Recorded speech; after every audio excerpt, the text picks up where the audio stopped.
All right, everybody, what is going on? Hello, hello, what is going on? Y'all doing okay?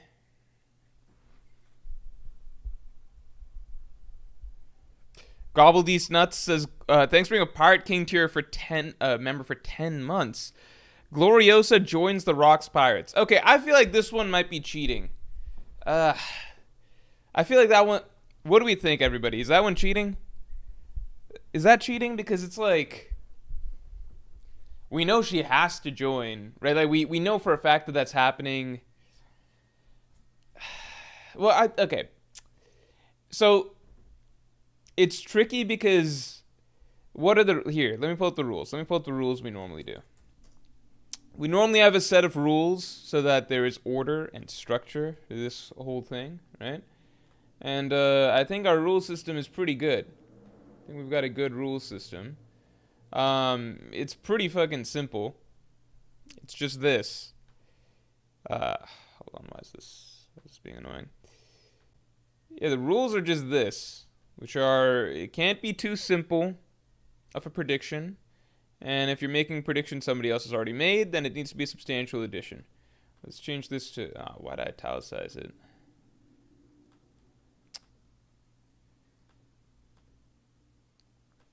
Yeah, so that's the situation. Here's the tricky thing.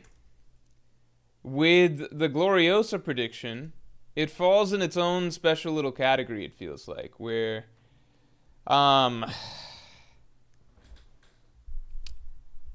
it's not something that's like guaranteed to happen next chapter, but we know that it's something that's guaranteed to happen within the time frame of like the next 2 to 3 chapters, right? I think, yeah, a bit too obvious. Like, it's not like, okay, obviously this is going to happen next chapter. But if it's like, if it's not next chapter, then it's maybe 2 chapters, max 3 chapters out from now, you know?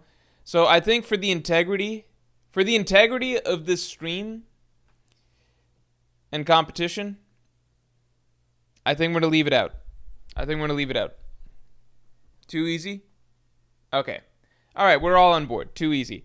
I'm sorry, Gobble These Nuts. If you have another thought, then like please just comment it. You can comment it, and I'll try and catch it. Late? No, not even close to late. Not even remotely close to late.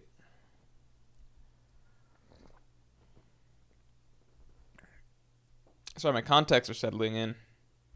Tom, what's up, man? What is your thoughts? What is your current opinion on whether or not this is the final battle of the Elbaf arc? I personally am starting to believe it is, but I wish it weren't. So the Elbaf arc in general now feels like inconsequential compared to the events that we're watching in this flashback. It's obviously not inconsequential. It's obviously going to matter a lot. I think that Oda usually does these things very well, where I remember during Egghead, we were going through the events of the Egghead Island arc, and then we had a section of the story for about like 10-ish chapters. We cut away, and we cut to all this crazy outside world shit, like Shanks and Kid, Garp and the whole Hachinosu raid, and then Sabo and the Reverie events, and it was all this insane stuff, and it felt so much more exciting than what had been going on in Egghead. But then Oda set it up in a way that by the time everything wrapped up with all that cutaway stuff and we went back to Egghead, the stage had been set for the finale of Egghead to be even more climactic than anything that came before. It felt like all of those other events gave us context to the conflict that was coming to Egghead and made us more excited for it. So while we were in the phase of cutting away from Egghead, it felt like, okay, this stuff, this outside world building stuff is more exciting than whatever the fuck we were doing with like Luffy fighting Lucci and them trying to solve the Seraphim York situation and stuff like that. But then when we cut back, Oda knew how to like take that momentum from the cutaway stuff and translate it into making the Egghead finale that much more dramatic. So, with the Elbaf arc right now, I would personally bet on this being the final battle. I think we are going upstairs to have the final battle. Otherwise, Elbaf would be a very, very, very, very long arc, right? Because otherwise, we're looking at 1150. Let's pretend the flashback ends at 1160. Let's say that. Let's pretend it ends at 1160. I don't know if it will or not, but let's just do that. Let's say it ends at 1160, right? I predicted Elbaf would end at around chapter 1200, so I think it would be a hard push for. I think it'd be a damn hard push for the arc to conclude. To like, you would need like 10 chapters probably for them to lose, and then what, like a bunch of chapters to like reset the situation, and then another final battle. Yeah, I just don't know. I don't know, but for a final battle, it feels very. It's tricky because Elbaf is not a saga finale. The finales are the. I say finale sometimes. I say finale. They're both technically correct. Yeah, the saga finales. That's where you expect everybody to get a 1v1. I did a whole video breaking down how it's rare that Oda does like an extended final battle where everyone gets a 1v1 unless it's a arc or saga finale. He actually really never does that unless it's the finale of a saga. So I don't really expect Elbaf to be that exception. So yeah, a more truncated final battle, I could imagine that happening. I don't know how Usopp is going to get his shit then, if that's the case, though. Fading Phase, thanks for the 2. What One Piece moment shocked you the most? Ooh, that's a good question. Let's get the streamlines up to 50 real quick.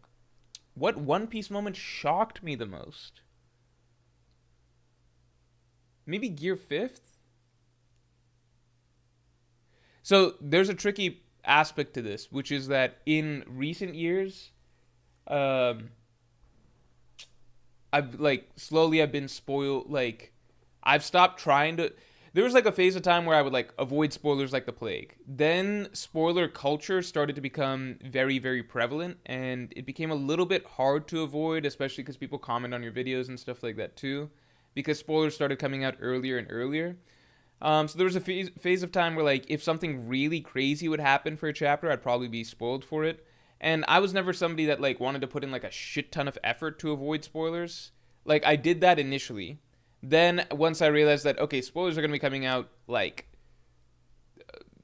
5-6 days ahead of time or whatever, or like by Monday or Tuesday, then I stopped trying to really try to avoid it. I'm not somebody who goes on Twitter and like turns on like I'm like block out these words, like block out hashtag One Piece whatever. That's too much of a pain in the ass for me.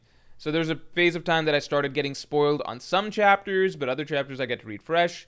And then now we're at a phase where straight up like it is very rare that I'm reading a chapter with open eyes, because I do just at this point it's also just easier for planning videos and stuff. I do usually take a peek at the spoilers a little bit beforehand. Like I don't actively try to avoid them. Images will pop up on my feed and stuff like that. And so while I don't necessarily go and read like the full thing, I definitely get the idea of like, okay, what's something like, you know, the chapter where we got some like I think it was like 1155, I want to say, where we first saw Rox's swordsmanship style. So I would see people on Twitter talking about how like, oh, this chapter is going to be big for like Shanks Mihawk debate stuff.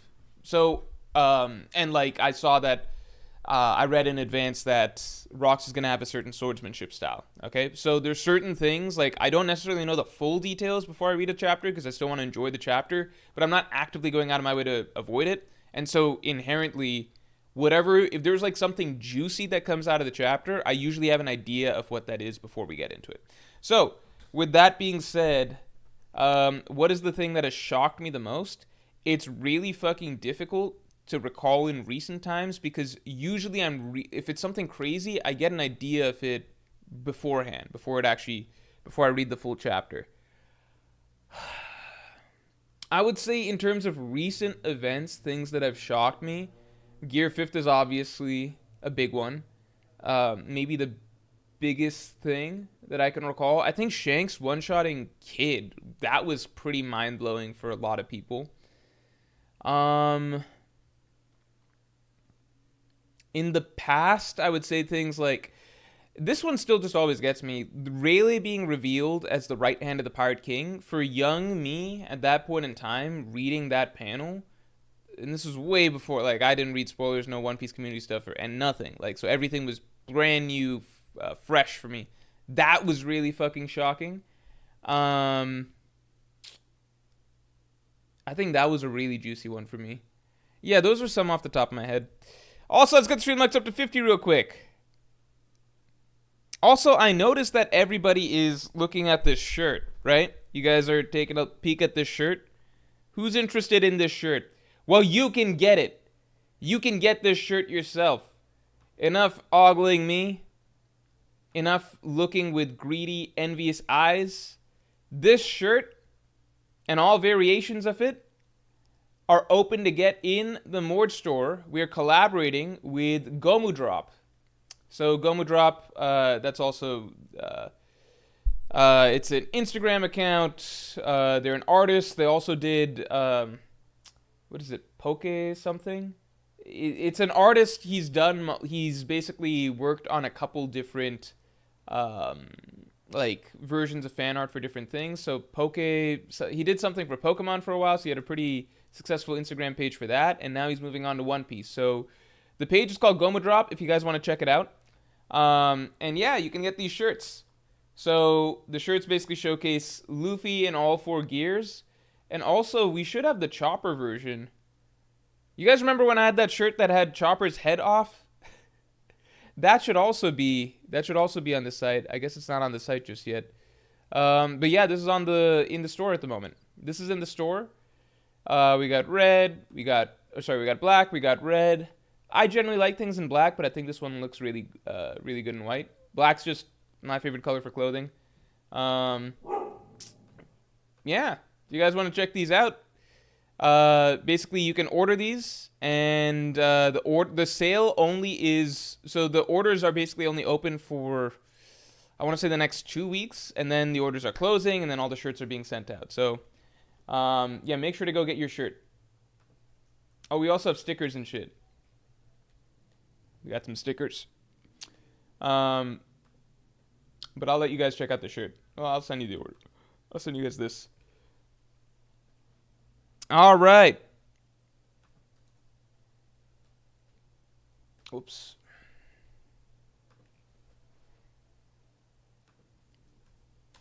Here we go.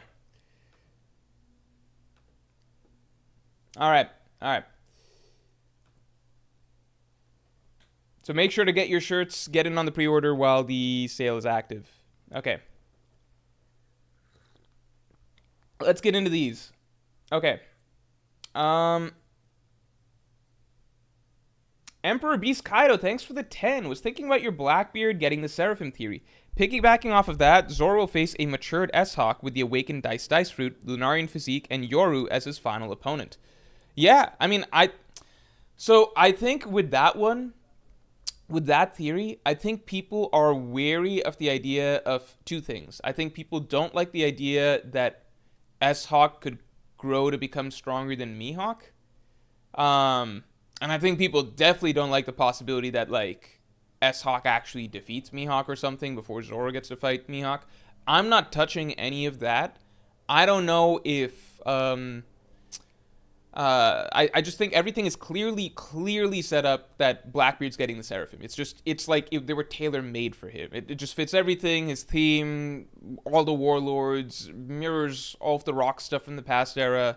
Everything just fits. They got Saturn's identity. I would love for anybody at all to tell me right now why it was important for the Blackbeard Pirates to get Saturn's identity for any reason other than Blackbeard getting the Seraphim. I would love any other answer. Because I cannot think of one, right?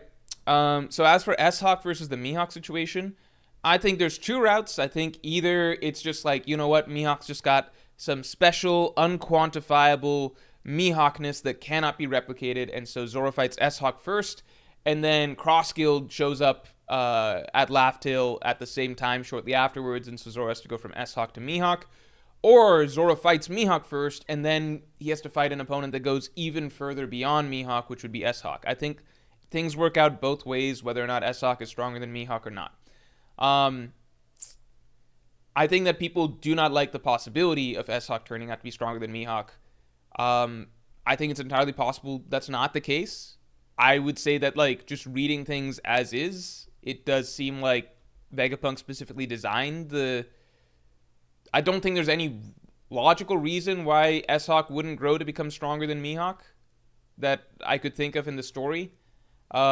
Except for maybe if it's established that the Seraphim cannot have Conqueror's Haki, which I think might be possible because they're forced to be obedient, which goes against the idea of Conqueror's Haki. So I think that would be the one reason that S-Hawk might be weaker than Mihawk. So I think it can work both ways. Either S-Hawk first, then Mihawk. You get practice, a practice version before the real deal. Or Mihawk, then S-Hawk. So Mihawk, but then an even stronger, souped-up version of Mihawk. I think both things work. Emperor Beast Kaido, thanks for the 10. The reason why I think S-Hawk will get Yoru is because I think Zoro will kill Mihawk to become world's strongest swordsman. Then he'll give him a swordsman's burial. S-Hawk will inherit Mihawk's will. So I think some people won't like this idea, but it could be possible S-Hawk kills or defeats Mihawk and then takes Yoru, but I think Oda wouldn't disrespect Mihawk like that. As for him having Yoru, I think that could be important, but at the same time, the Dice Fruit, arguably like being the blade yourself, especially the awakened version of the Dice Fruit in Mihawk's hands, I think that might be even more valuable than just like a sword, because it kind of tops like a sword, right? Like it's the next step up, which is like you don't even need a sword, like you don't even need a weapon, you are the weapon. So I think Oda could play it either way. Antoine, thanks for the 2. What point do you think Zoro's getting Black Blade? I think when Zoro defeats... I feel like after Zoro defeats Mihawk, the fight will end, and it'll be revealed that his blades don't turn back to normal after the fight. I think that would be a really good moment. Like, he's reached the pinnacle of swordsmanship. He defeats Mihawk, fight closes, and his swords don't go back to normal. At the very least, Wado Ichimonji doesn't go back to normal. Emperor Beast Kaido, thanks for the 10. Continuing on, S-Hawk will go to Mihawk's grave to retrieve Yoru. Then he'll hunt down Zoro to challenge him for the title. Zoro will defeat him, thus retaining his title and gaining the God of the Blade title. Maybe. I mean, that's very possible. Like, I think a lot of different avenues are possible with the S-Hawk Mihawk situation. My broader point is just that Blackbeard will have the Seraphim. The Seraphim make for far more fitting final matchups for the Straw Hats than what the crew is right now.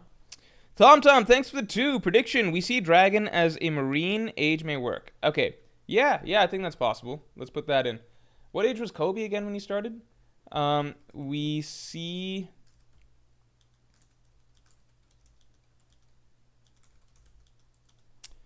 And that's from Tom. Yeah, I definitely think that could be possible.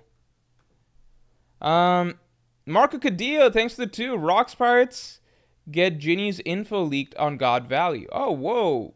What? That'd be crazy. Rocks Pirates get Ginny's info leak on God Valley.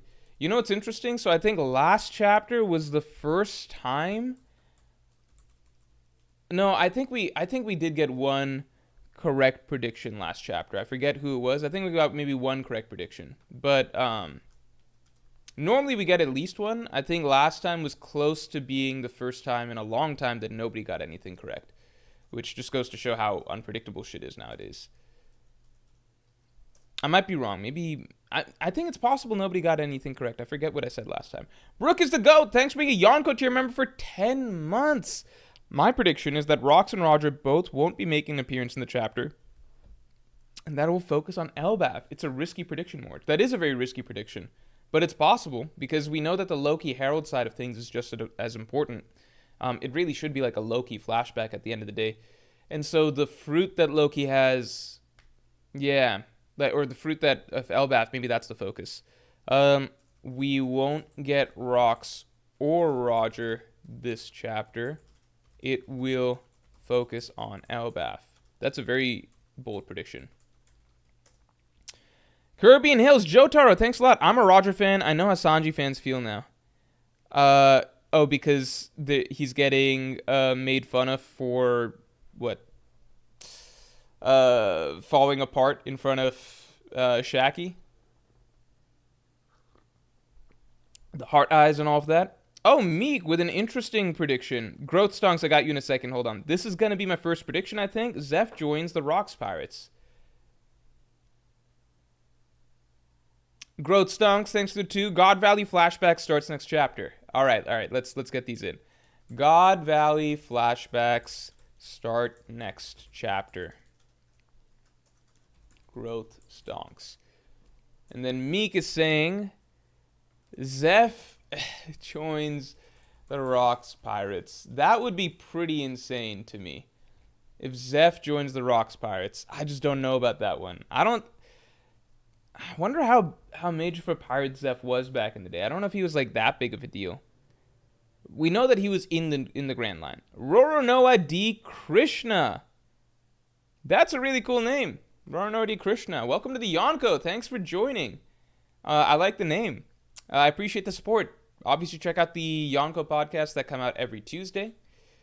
You get access to all the past ones, and they come out alongside every video. Marco Saint, thanks for being a Yonko tier member for 26 months. Holy shit. Prediction, Captain Mid is actually mad at Shamrock, but doesn't know it. That'd be funny, but like, it doesn't, because he went after, we know that he went after the Red-Haired Pirates originally because Ben Beckman cut off his arm, right? So we know that was the case. Maybe the original reason that Kid went after Shanks was because of some shit that Shamrock did, but we know that at least the previous altercation was definitely with Shanks. That'd be interesting, though. Gobbledees Nuts, thanks to the 2. Gloriosa clashes with Stussy. We already saw a little bit of that in chapter 1096, so that'd be interesting. I wonder if Gloriosa falls for Whitebeard or Rocks or something like that. Because I just wonder why she joined the Rocks Pirates, right? And we know that that's usually the Amazon Lily Empress's MO.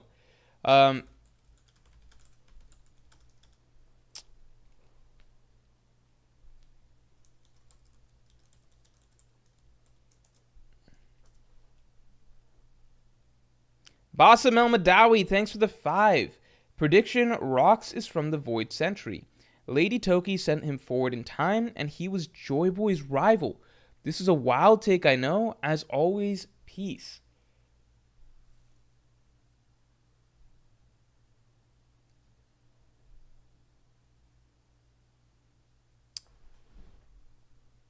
That is one of the coolest predictions I've heard of.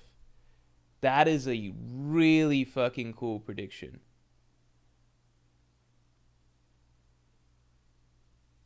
That is interesting. Because where did Rocks come from? It seems like he popped out of nowhere. We're getting the Rocks backstory, but we really didn't get the backstory, right? Like we're really getting his story. Obviously, it's a backstory in the sense that we're traveling back in time to the past, right? But if you're looking at it from the perspective of like us reading about Rocks as a character, we're being thrust into the middle of his story rather than like where his origin, his motivations, where all of that formed. It's kind of like we're reading about Luffy from chapter 2 onwards, but we're skipping chapter 1, right? Or it's kind of like we're reading about Zoro from the moment he joined Luffy's crew onwards, but we're skipping the Kuina flashback. You guys get what I'm saying? Like, it is a Rocks backstory, but... So, for example, like, Doflamingo's backstory, it covered the childhood period, right? Which is the formative period where all that shit happened, right? Stopped being a celestial dragon, hunted by humans, yada yada. Kaido, same thing. We got his backstory started from childhood, how his views formed. Big Mom, same thing. Backstories don't have to start from childhood. For example, Brook's backstory, it started from the Rumbar Pirates era, but at the same time, we learn why his motivations are what they are today, right? That's what the backstory covers. Same with Senor Pink. Like, we don't need to go back to his childhood. We just need to go back to where's the formative part of his story. With Rocks, we've interestingly skipped all that, and we're still waiting for that. And it really does seem like he just appeared out of thin air. It's very interesting. That's a really cool theory. I love that theory. I don't know if you'll be proven right next chapter, Bassam, but that is my favorite recent idea that I've heard for sure. Rocks is from the Void Century. Toki sent him for time. He was Joy Boy's rival. That's a really cool idea.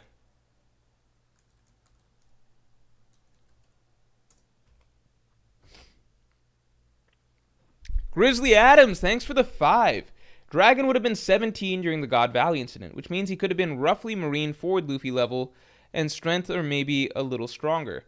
Yeah. I mean, it depends how... See, the thing is, it depends how Oda wants to scale. The way Oda scales characters by age is interesting, because it's not always consistent, right? I think if we're tracking by age, I think was Ace outpacing Luffy a little bit by age, or was he about the same? Forget. I think Ace might have been outpacing Luffy slightly by age, but because I think Ace had unlocked armament haki at the very least by the time before he entered the New World. Although,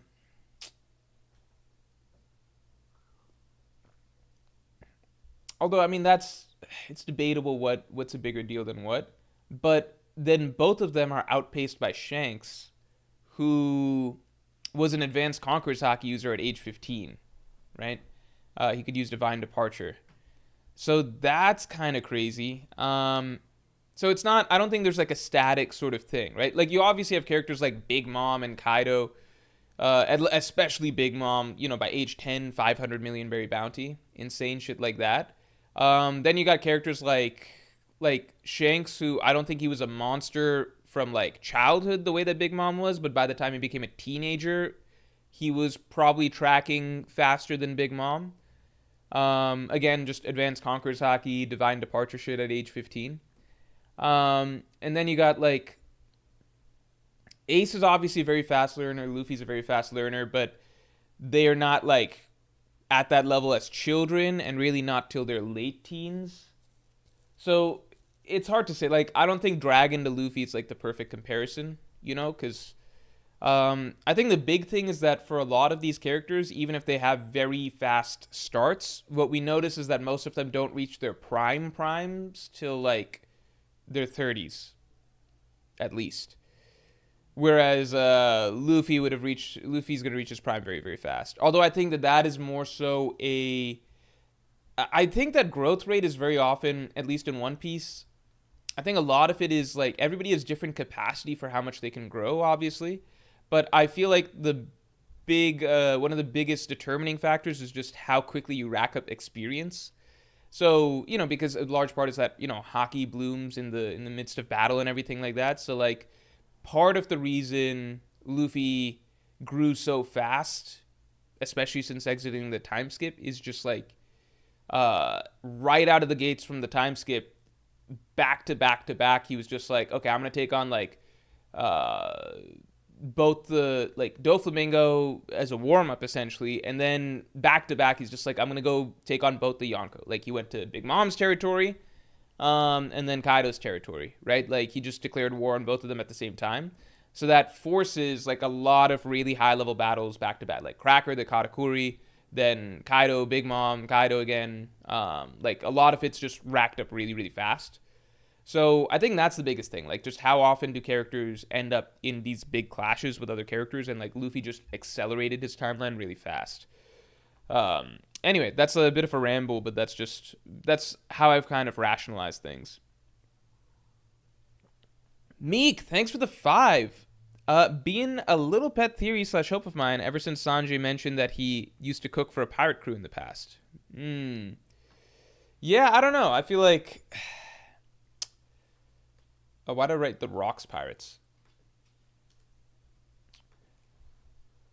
Yeah, that could be kind of crazy. That would be really crazy if Zeph was on... I'm sure Age's matchup too, because Zeph's an old guy. Joey Cherinit with a prediction that I think makes a lot of sense. We learn about the incident 1 year before God Valley between Roger and Rocks. I think that makes a ton of sense.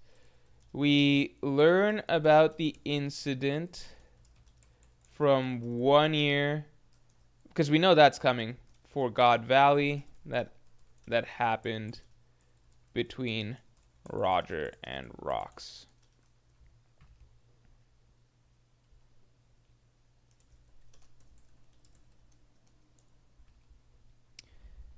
Nidoria, thanks to 2. Rox steals a treasure Roger found at Lodestar. Okay, so that's a more specific version of a similar prediction. Okay.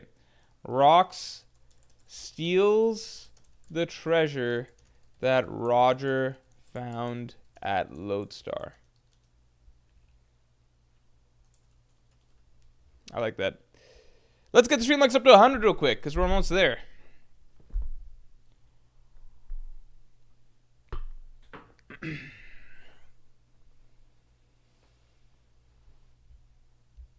Weird, I just froze the camera because I moved things. No, I guess we're good. All right, we're still good. And in case you all were wondering, new people who have just come to visit, where I got this wonderful shirt that I'm wearing right here. In case you're wondering, I'll just shout this out so that the people can see. This is in collaboration with Gomu Drop on Instagram. So you can get these shirts. They're only available for 2 weeks. You get your orders in. You can get these shirts in various colors: white, black, red. Looks good in every variation. And it's got all of Luffy's gears in one group right there. So make sure to go check that out when you get a chance.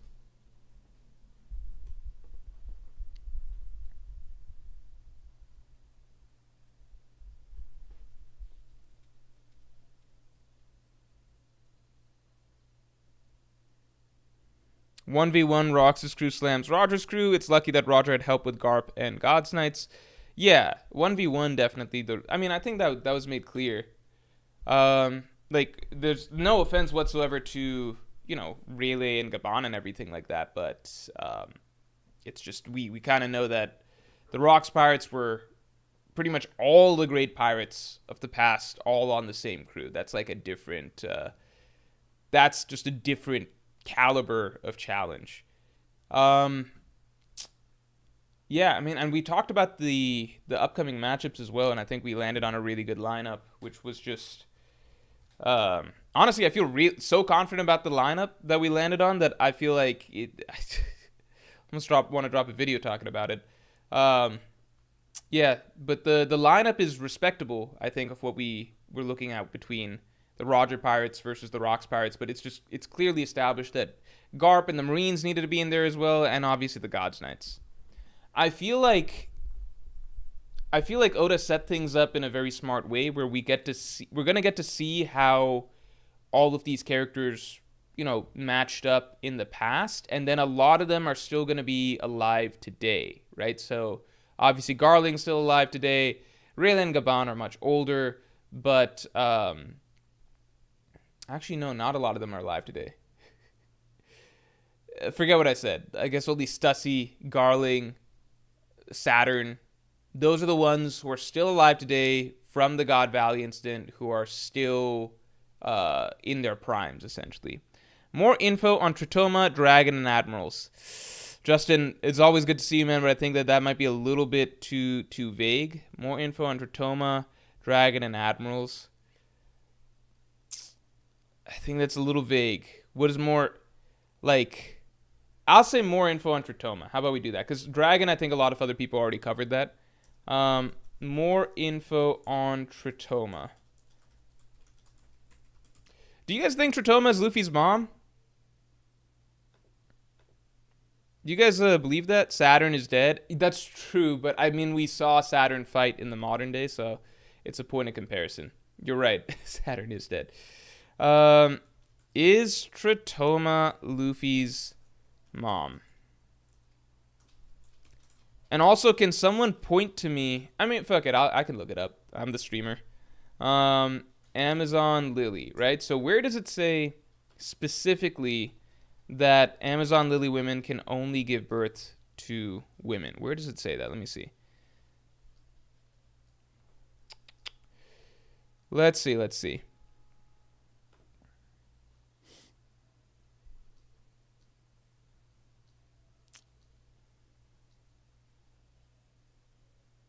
Okay. Here, let's see. Chapter 515. Chapter 515. All right. Let's take a look at what it says in Chapter 515.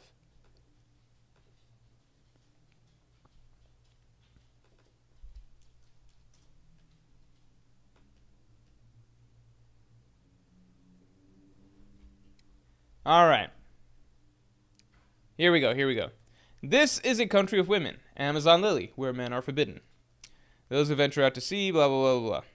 And strangely, all the children born are female.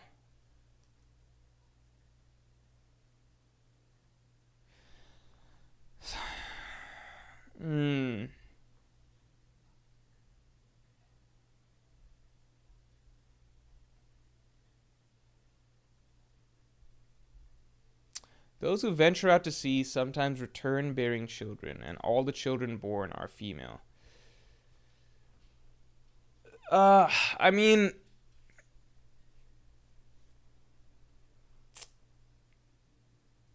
there's the argument that it's like, there's two arguments here, basically. Argument number one is just the semantics one, which is just like the narrator might be referring to all those who return bearing children, return with children that are female. And therefore there's a possibility that those who, stay out, stay away, those don't fall in the same category. The second argument is like, well, the narrator, he's fudging the truth here. Fudging the truth as in, like, I guess lying. I guess he's just, you could argue that the narrator is just telling us he's just telling us the general rule of Amazon Lily, like, strangely, like, pretty much, like, everyone who's born is female, but the narrator's not mentioning certain exceptions. I don't like when the narrator potentially is lying, because then it just throws other things into question. But maybe it's just not that serious. The other part of it is also just, what is it? The thing that's confusing about Tritoma being Luffy's child is that she died of love sickness, which would indicate unrequited love. But then the tricky thing with that is, like, well, you could argue that Dragon, he and Tritoma, they conceived Luffy, but then after that, Dragon, like, maybe that was just like a one-night stand or something like that, or a hookup. And then after that, Dragon, being the isolated Sigma character that he is, was just like, all right, that's enough, Tritoma. I need to focus on Revolutionary Army shit for the rest of my life, so I can't be with you. And then that's where the unrequited love sickness came from. There's the argument that that's the possibility as well.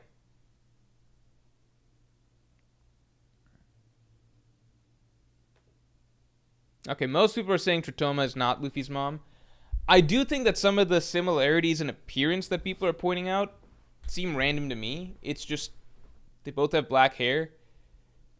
But, like, almost all the Amazon Lily women have black hair. Shaki, Hancock, Tritoma, like, it's just, that's common there. So it seemed to me like he was just giving Tritoma, like, a more youthful appearance, which is why she has a bit more of, like, a rounder faced look and, like, a shorter haircut or something like that. Not necessarily it's like, oh, this is supposed to be Luffy's mom. But I don't know.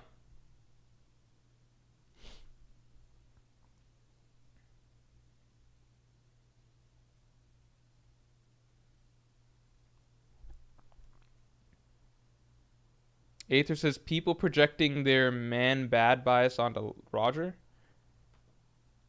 I don't know what that means.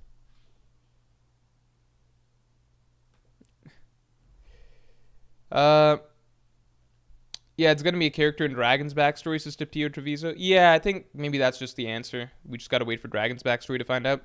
Grizzly Adams, thanks for the 10. Instead of Blackbeard straight up dumping the Impel Down crew, what if they fight some of the Grand Fleet captains? Cavendish versus Shiryu, Hadrun versus Wolf, and Sai versus Pizarro could all be cool matchups. Okay, so here's you guys want to hear the real, like, my true belief? This was too bold for me to really say straight up in the video. Well, I personally don't think it's going to be the Grand Fleet captains. I just cannot imagine Cavendish beating Shiryu. It's just too big of a gap. Like, the gap is fucking gigantic, like, between Cavendish and Shiryu. Like, at the end of the day, Shiryu was on Magellan's level, right?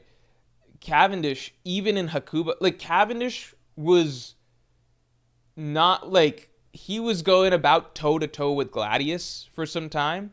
Obviously, when he turned into Hakuba, that bumps him up, like, a level, but not, like, crazy. He literally lost 0 diff to Robin in Hakuba form. There's Shiryu's many levels above Cavendish. I just don't think the Grand Fleet can beat the Impel Down Pirates. My personal belief is that we're going to get a bit of a bait and switch with the Impel Down Pirates. I think that we are going to see them be used as hype tools for a different group of characters. I could see them being used as hype tools for Blackbeard, or sorry, not for Blackbeard, for Dragon. I could see them being used as hype tools for the Red-Haired Pirates. I could see the Red-Haired Pirates and Blackbeard Pirates situation being kind of like a round 1 thing and then a round 2 thing. Because I don't think that, like for both, like, there's several groups out there. I would say most notably probably Dragon and the Revolutionaries, and then the Red-Haired Pirates that need some hype. And both of those groups have both the Red-Haired Pirates and Dragon, and by extension the Revolutionaries, both of them have conflicts with the Blackbeard Pirates. Like, Red-Haired Pirates, Blackbeard Pirates, no need to explain. That's obvious. That's been long running. And then Dragon versus the Blackbeard Pirates, that's been an ongoing thing as well, with the Blackbeard Pirates versus Sabo, and then hunting down the Revolutionary Army base, and actually running Dragon out of Baltigo. And now it seems like the Blackbeard Pirates are going to converge on the Revolutionary Army conflict that's happening at Marijua. So those are 2 groups, I think. Either Dragon and the Revolutionaries or the Red-Haired Pirates. I personally feel like what we might see is, like, again, as I said, a bait-and-switch sort of scenario where the Blackbeard Pirates are ultimately used one last time and practically seemingly wiped out. At least half the crew is essentially wiped out, in a sort of loss to another group to really establish them. Or we might even see, like, Dragon just solo them. Something impactful, like we could see this as a way to hype up the Red-Haired Pirates with just, like, Ben Beckman taking out Shiryu, Lucky Roo taking out whoever, etc. Like, just a way to establish them because they have yet to be established. Or a way for us to get a better look at the Revolutionary Army. Or just a better way to, like, just have Dragon make an impactful debut. Because right now, we know that the Revolutionaries are laying siege to Marijua. If Blackbeard Pirates interfere in that, this could be a good way to debut Dragon and just be like, okay, the big gun's coming out to deal with that situation. Or it could even be used as a way to hype up, like, some God's Knights or something like that. Like, I could, like, at this point in time, there are so many groups that need their hype scene before the final war. I could see, like, half of the Blackbeard Pirates being, like, wiped out in one go. And then that lining up, though, perfectly with Blackbeard pulling the trigger to steal the Seraphim, and so Blackbeard still comes out on top. So it's a win-win sort of scenario for Oda. I think Oda writes lots of scenarios like this where, like, he accomplishes what he needs to do for both groups. I think the Hachinosu raid was a big example of that. So I could imagine the Blackbeard Pirates, like, they're just, the Impel Down Pirates are so primed to be used as, if Blackbeard's getting the Seraphim, then the Impel Down Pirates are so primed to be used as, like, a hype tool for some other character or group of characters, and then that checks off a box there, and then still allows Blackbeard to look cool coming out on top with, like, him coming out with, like, the fully fledged Seraphim. Somebody mentioned in a recent stream as well that we know that Blackbeard's next move is Wano, because Caribou just gave him the information that Wano houses Pluton. It's been heavily foreshadowed that Pluton is about to be released back into the world, yada yada, right? So we know that Wano, that move is likely coming very soon from Blackbeard. Some people have mentioned that, like, it's possible that if Blackbeard has the Seraphim in his hands by the time he makes that move, that he forces Shinobu to age up the Seraphim, like happened with Momonosuke. At the same time, the Seraphim already seem to have an accelerated growth rate, so it's possible that's not even needed. Rather, we just wait a little bit, and by the time of the final war, the Seraphim will organically have grown up. Anyway, let's get the stream likes up to 100 real quick. Grizzly Adams, thanks for the 10. Instead of Blackbeard straight up... Oh, no, we covered this. Marco Saint, thanks a lot. Dying of lovesickness isn't dependent on unrequited love. Otherwise, Gloriosa would be dead. She mentioned lovesickness kills you if you don't chase your love and instead stay on the island. Okay, that's interesting. That's interesting. But then what happened with Tritoma then? How does that make sense for Tritoma? Because with Tritoma, wouldn't that be the case of...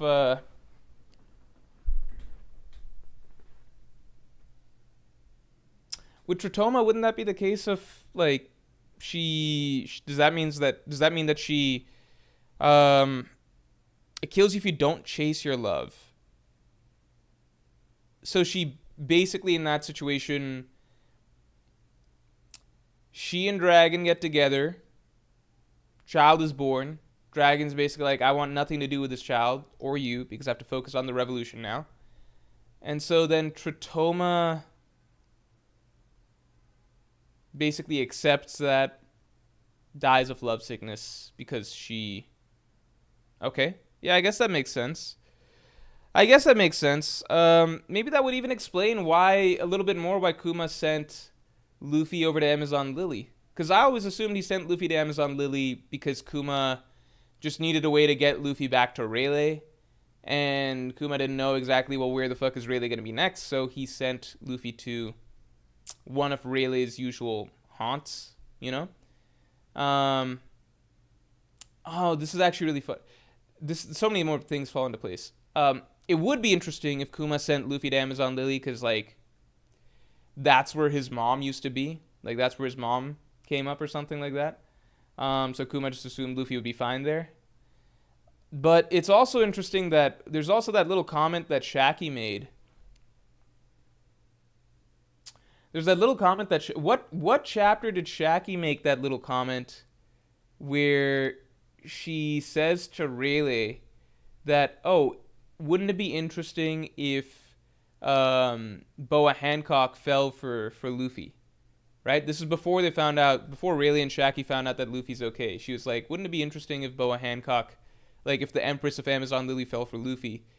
And Rayleigh was like a little bit like, I don't remember Rayleigh's reaction exactly, but that has so much more context now, if you think about it, because basically Shaki knows how the Empresses of Amazon Lily work, because she herself was one, right? That's actually so fucking funny. She was just like, she had the same experience. She's like, oh, well, if the right guy comes along, then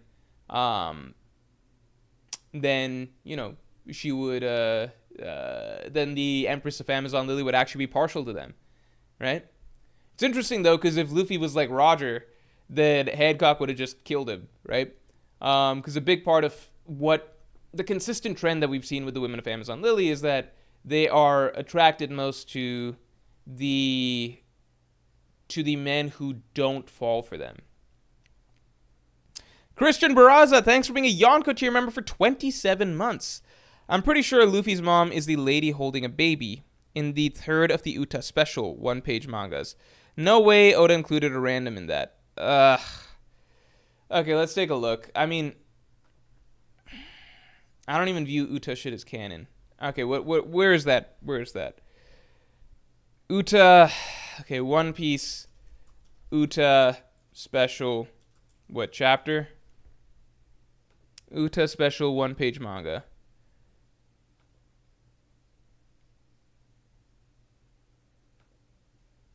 Where's this shit?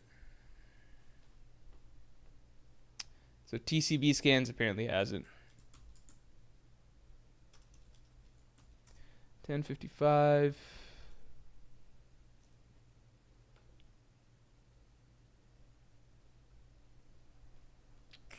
Let's see. Let's revisit Uta stuff. The existence of Uta legitimately upsets me.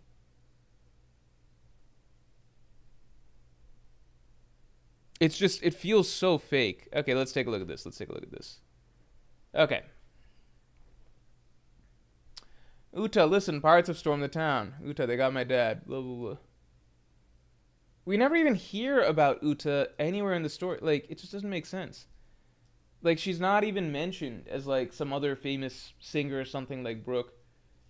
Okay. I truly hate this character. Okay.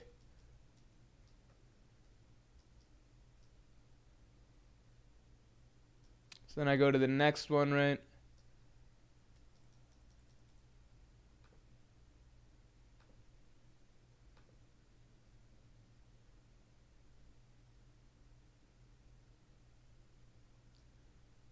All right.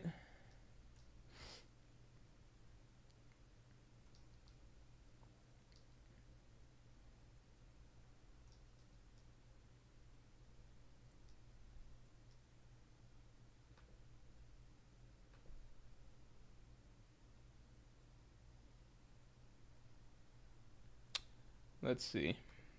So it's gonna be this one, right? Okay. What?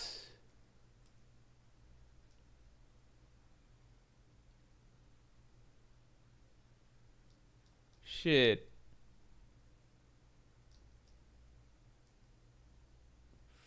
I forgot about this.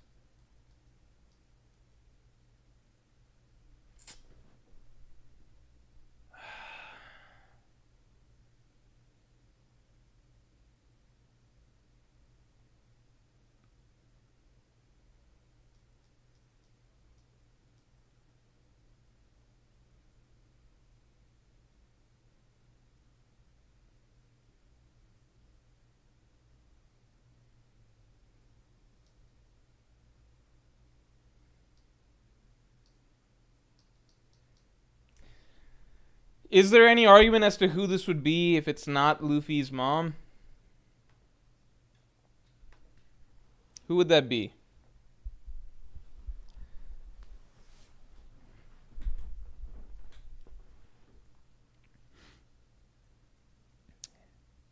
Japan loves their idols.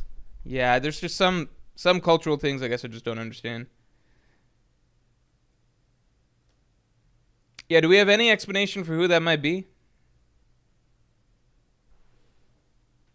Uta's mom holding Luffy, duh. Isn't Uta adopted? I don't remember Uta lore exactly.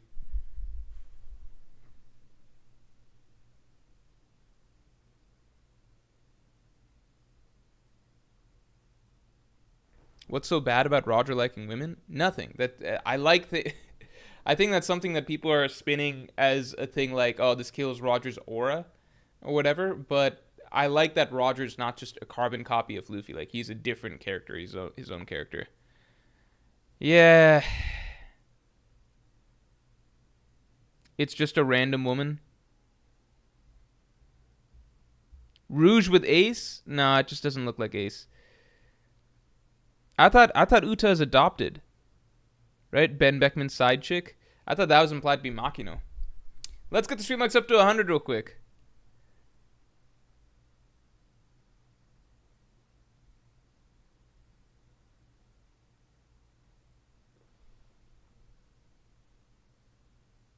Tashiki says, have you come across the current popular theory in Japanese communities is that Shaki is part of the treasure in God Valley events? I think I kind of saw that. It didn't really make sense or line up to me. I think it'd be kind of dumb if that was the case. Like, just Shaki herself. Like, I don't even know if I like that idea that, like, oh, well, just the world's sexiest woman is literally just a treasure that they fight over. Don't know how I feel about. I think that'd be kind of weird, and I think it's implied that there's more tangible, real shit that they're going after at God Valley. Alex1515, thanks for the 5 prediction. Silver Axe will steal the treasure of Pirates Island, and that will be one of the God Valley prizes. Oof, that's interesting. That would actually make a shit ton of sense. You know why? Shit, actually, hold on, everybody. Hold on. So, we predicted Silver Axe versus Gabon, right? But if Silver Axe is like a marine, whatever, marine spy. Here, I'll put your thing down, but that got me on a train of thought. Silver Axe will steal treasure of Pirate Island, and that will be a prize at God Valley. I do believe that the treasure that's taken, at least one of the main aspects, is like I think it might be multiple treasures or something, but it's implied that a devil fruit is what was taken because Rox is talking about how he wants to get his hands on the 2 devil fruits. Then God Valley, the treasures that are up for grabs are devil fruits. And then when they run into God Valley, Kaido's even saying to Big Mom, or like Big Mom's talking about how she's going to take the treasure. And I think Kaido's like, wait, you wouldn't even be able to use the treasure though. So why do you care about it? So here, let me show you guys. But Silver Axe is not there, right? As far as I recall. Yeah, but you can't do anything. Yeah, so I feel like the treasures are the devil fruits, right? Because Kaido's saying you can't do anything with them. Lin.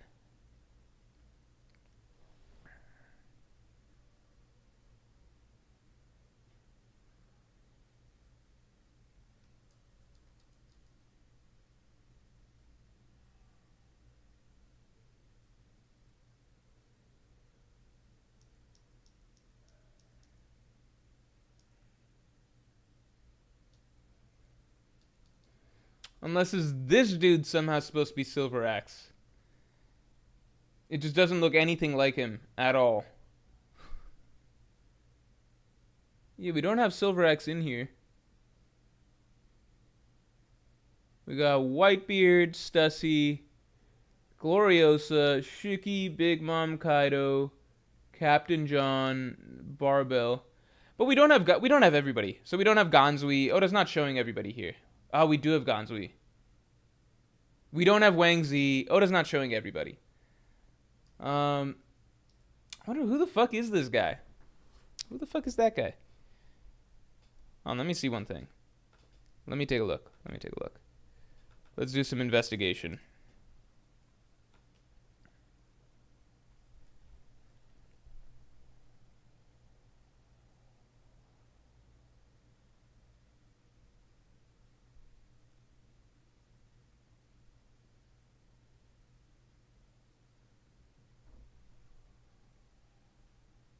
No, I literally can't be that dude.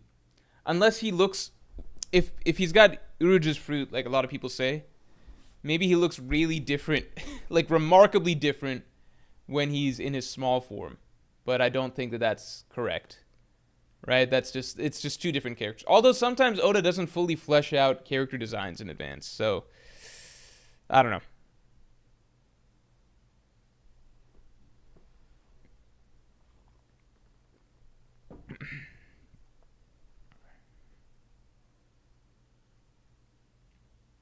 Lil E Moo, thanks for the 10. Is it possible she isn't dead and is just believed to be by the people on Amazon Lily?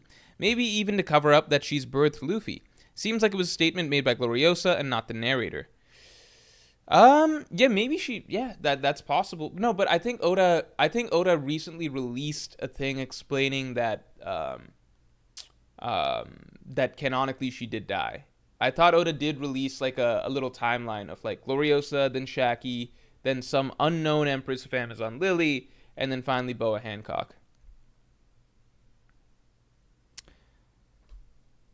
Omarua, thanks for the 5. It could be a magic for Amazon Lily itself that makes all the births there female. If Totoma gave birth outside Amazon Lily, it wouldn't apply, maybe. But I feel like it's stated here. I mean, I don't know how much we need to read into the exact wording of this stuff exactly. Let's see.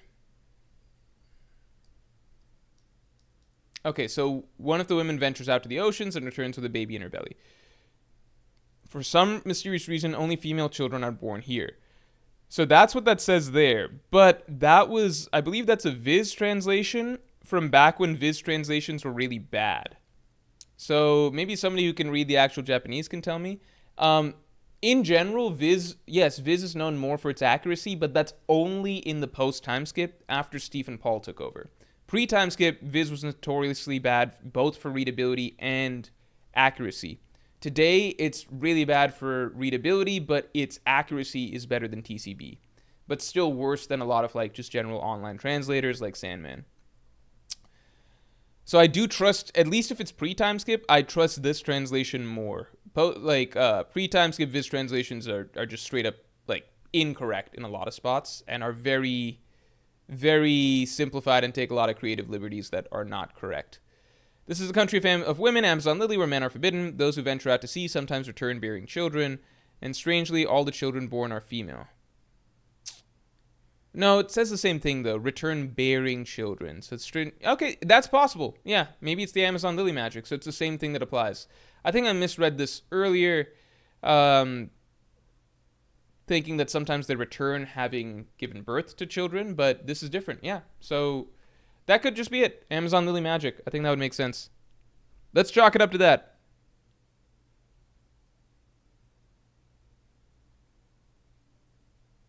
Why are people talking about the hidden island?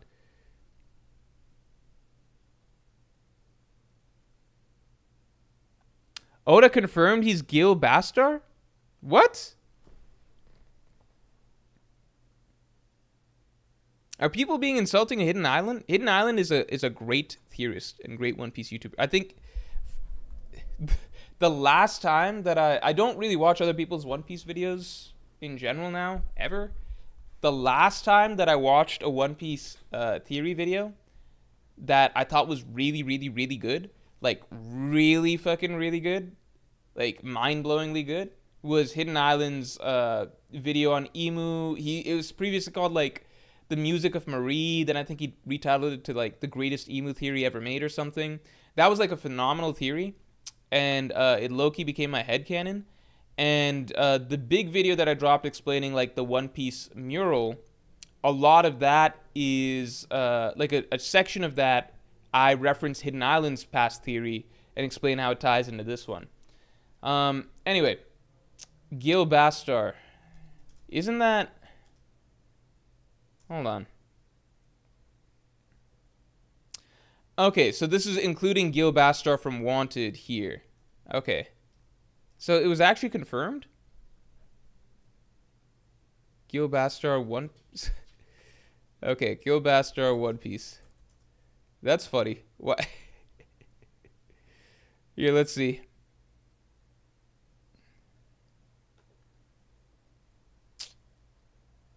So new SBS...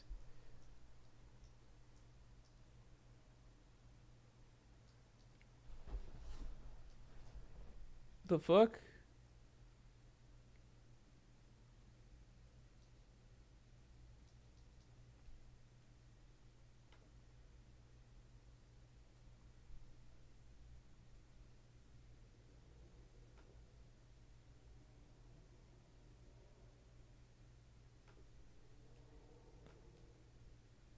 Where's the SBS? Which SBS is it? Which volume? Gil Bastar One Piece SBS. Volume 112.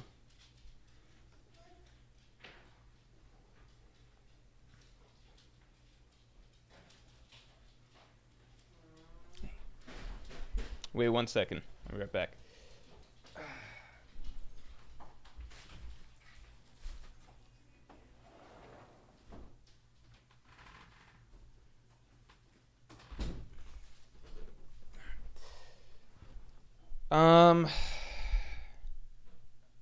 What does it say exactly?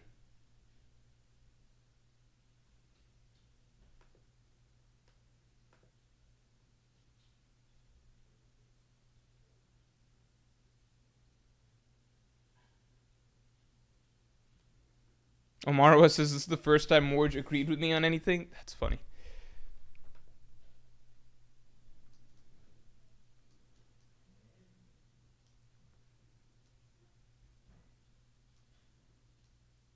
This is so random. Well, okay, so Gil Bastar is there too. So I guess other Rocks pirates that Oda didn't want to reveal just right off the bat, like Wang Zi, Don Marlon, Silver Axe, they're just not part of that squad necessarily. So that doesn't mean that Silver Axe sold them out or anything like that necessarily. Anime Only Benji, thanks for the 20. Hey Morge, longtime fan, first time donator. Thank you, I really appreciate it. But I'm an anime only. I only watch your videos and streams when the anime is caught up to manga content you're covering at the time because I don't want to be spoiled. That's danger. That's a dangerous game, my friend. I appreciate you coming through, but sometimes I cover content that is anime, like it's anime only, but it's going to mention some stuff that's happening in the manga. As such, I won't see a reply to this till about a year or so. Holy shit. I'll probably randomly pop in and donate from now just for fun. From now on, just for fun. Thank you. I really appreciate that. How was this week's chapter? And hello to me in the future, part 2. Hello to you in the future as well, Anime Only Benji. I hope you remember to come back and check out the stream. This week's chapter was phenomenal. This is unfortunately a break week, so there's technically not a chapter this week. But we are smack dab in the middle of the Rocks Pirates flashback. So this chapter and the last chapter were really great, and I've got everybody speculating on a bunch of shit.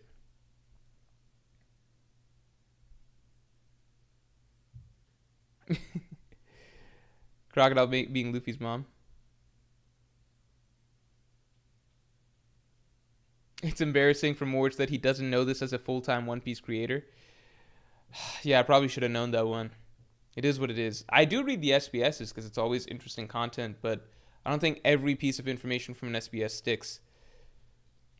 So it's interesting. I guess I feel like Oda here only showed us characters whose designs we already knew, except for Gloriosa. And I guess Barbell. Barbell also got revealed right here. So Gloriosa and Barbell. And then everybody else's characters whose designs we'd already seen before. So I guess that explains why Silver Axe isn't here. I do hope that... You know what's funny is that if Silver Axe is secretly a Marine or something like that, then we'll probably see Shiki versus Silver Axe as the matchup here. Which would be disappointing. You know what's interesting? So I think I read I'd have to read the Ace novels again, but I think it was established somewhere in the Ace novels. I saw a comment saying this. It was established in the Ace novels that... So for context, in the latest video I did talking about like the Rocks Pirates connect all of One Piece lore, and I kind of did a breakdown of like how all One Piece pirate history connects back to the Rocks Pirates, right? In that I talked in depth about how Shiki would have been a Yonko first and foremost. Like he would have arguably been the first Yonko once Roger died and the Yonko system began. The Ace novel, if I'm not mistaken, actually confirms this, because the Ace novel explains that after that in Roger's era, the sea was basically the top dogs of the ocean that basically ruled it were Roger, Whitebeard, Shiki, and Big Mom. So they weren't like, it's not the same as the Yonko system because it wasn't as much like territory based. Like Roger was a traveling dude, Whitebeard was a traveling dude. Apparently Big Mom was the only one that first like settled down and started making territory. But the four big dogs of the ocean were Roger, Whitebeard, Shiki, and Big Mom. So yeah, like after Roger died, in the wake of that, then like as the Four Emperor system began, it would have actually been Whitebeard, Shiki, Big Mom as the first three emperors, with then Kaido coming along, and then potentially Shanks rising up as well, and it would have been 5 emperors, unless, you know, one of them got unseated or something in the process. So I think that's really, really interesting. Like Shiki really is he was meant to be a Yonko level character. And that makes sense, because like, just the way I look at it again is just like, I wonder what happened to Silver Axe in all of this. But yeah, the way I look at it again is just like, it seems to me that Rocks was the captain. Whitebeard seemed like his right-hand man, and Shiki basically the left wing. Although I know they didn't have loyalty to Rocks in that sense, so they're not exactly like loyal wings in the same way that, like, you know, Scopper and Gaban would be, or Zoro and Sanji. But I think they fit that mold. And you can even see some similarities between like Whitebeard and Rayleigh in terms of temperament and personality, and then Gaban and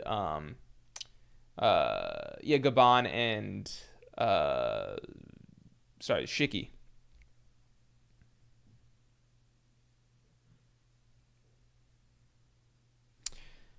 Kajwalti, thanks for the 5. Didn't watch any movies until after Wano. Uta is the weirdest character from them because they actually tried to fit her in canon. Yeah, they tried to fit her in canon, but like in a really awkward way because it was just like they fit her in canon, but in a way that like the story itself will never reference her, which I think is weird. Film Red made my eyes burn. I still have not seen Film Red. I've seen clips. I've seen the action clips, and the action clips look cool. I don't know if there's that many action clips. Like Stampede, I think was a lot of action. Stampede was very fun to watch. Stampede was very, very fun to watch. Like, people talk about what's the best One Piece movie. Um, the ones, so I've only seen these One Piece movies. I've seen clips of a lot of them. The ones I've seen are Baron no Matsuri. Then from the New Age movies, I've seen Strong World, kind of. Like I've watched Strong World playing in the background when I was hanging out with people at DreamCon. So I've seen the gist of Strong World. Then I watched Film Z live with you guys way back. I watched Stampede live with you guys way back. And then Film Red, I've seen a shit ton of the clips. I've never seen Film Gold. From the things I've seen, I think it's not fair for me to assess Strong World. I wasn't tuned in enough to really fully assess that. Baron no Matsuri was a really cool movie, and I think a lot of the events and the emotional journey of that movie that the Straw Hats went through was riveted, like was powerful in a way that I wish the actual story of One Piece would put the Straw Hats through something that emotionally harrowing, but it's never going to do that. But ultimately, the tricky part is that Baron no Matsuri, it did feel ultimately like a lot of the way the characters were written and things like that, it felt a little bit off in terms of, it just didn't feel like how Oda would write the Straw Hats necessarily. So it's hard for me to rate Baron no Matsuri. And then between Film Z and Stampede, I mean, I would just be straight up. Stampede was a joy to watch. Film Z, I appreciated a lot by the end, and it's like a better character storytelling type movie. But honestly, for me, I think I realized that if there's a One Piece movie, I think Stampede is the bar for what it should be. Because ultimately, like, I think a One Piece movie, if it's not a canon movie, like if Oda did, if Toei released like a movie of the God Valley incident or something like people hope for, then obviously that's its own thing, right? But if it's not a canon movie, then I just want it to feel like really, really fun fan fiction. That's all I really want. Like really fun fan fiction. Stampede was just a blast to watch. It's just flashy stuff, fun character fights, interactions, all of that stuff. It even gave like Luffy like a nice little motivation point with Usopp and all of that stuff towards the end. Stampede, like that's what you want out of a movie. Like I'm not looking for like top tier storytelling because it's not even written by Oda, you know? Strong World was, but for most of the Toei, like most of the One Piece movies that are not written by Oda, like Film Z and Stampede, I can respect Stampede as the better story, better character stuff, but I'm not gonna ever want to sit down and watch Film Z again. I'd watch Stampede again for fun, for sure. I'd definitely watch Stampede again for fun.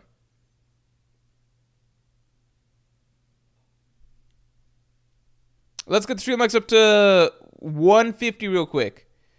Christian Barraza, thanks for the 5. Love your take on Shiki. Not gonna lie though, if Shiki and Silverax are from Wano, it actually makes me like them less. Just because they're from Wano? I don't know. Silverax, I don't think there's anything that suggests that Silverax is from Wano, right? Silverax, I feel like he's just, he doesn't seem like he's from Wano. Oh, it's the most recent chapter. That's my mistake. Kajwalti, thanks for the 5. They need to change the movies to show side stories with other characters rather than non-canon Stride adventures, in my opinion. That's just never going to work, though, because, like, ultimately Oda wants to make, like, the movies, the purpose of the movies is to make money, you know? Like, you need the Straw Hats for the Straw Hats are what people tune in for at the end of the day. Like, us, we're obviously the casual fan, or not the casual fans, we're the obvious opposite of the casual fans, right? Like, we're invested in the whole One Piece universe and everything, right? But my understanding is that like the average One Piece fan in Japan, they like seeing Straw Hats. That's what they like. Let's see, where's Silverax?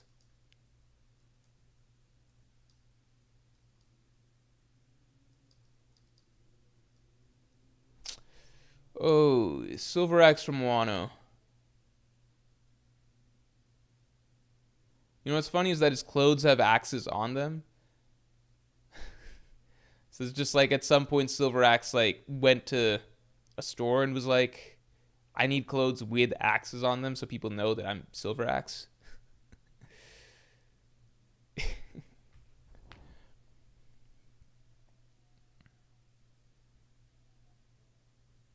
Eric says you have to market the movies with the Strats. Yeah, unfortunately that's just the way it is.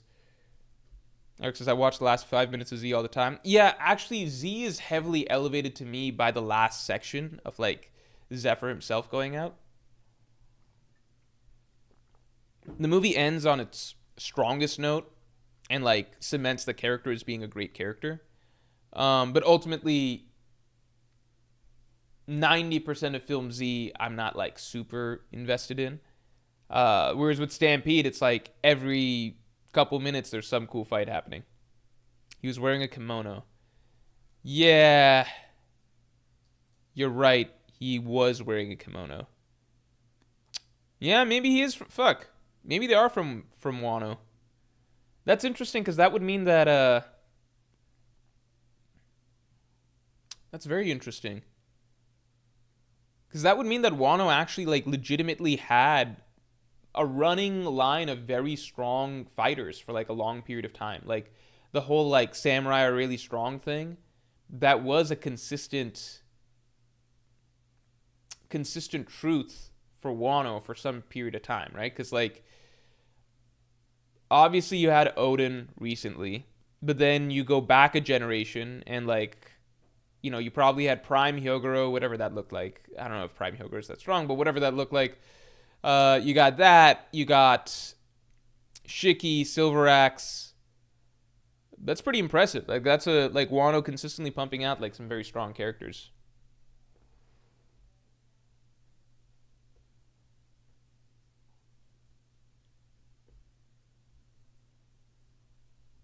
Silver Axe has top 5 character designs in One Piece. It is a pretty cool design. I think it is a pretty cool design. I think a lot of the Rocks pirates in general have like really cool designs.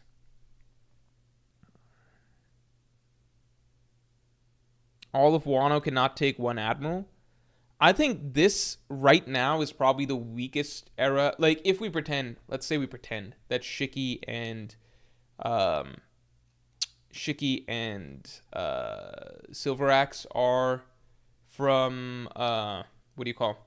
Let's pretend Shiki and Silver Axe are from Wano, right? So during that era, of course. Then obviously during Odin's era, like Odin and the Nine Scabbards, of course they can take an admiral.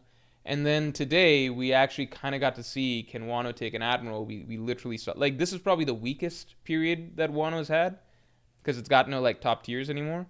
But in the story itself, right? Like we see them fight an admiral. I think you can interpret how this fight would have gone multiple ways. So he holds off the scabbards fine. He holds off the scabbards pretty well. When Yamato gets in the fray, Yamato gives him a good hit. Yeah, that's some tough hockey.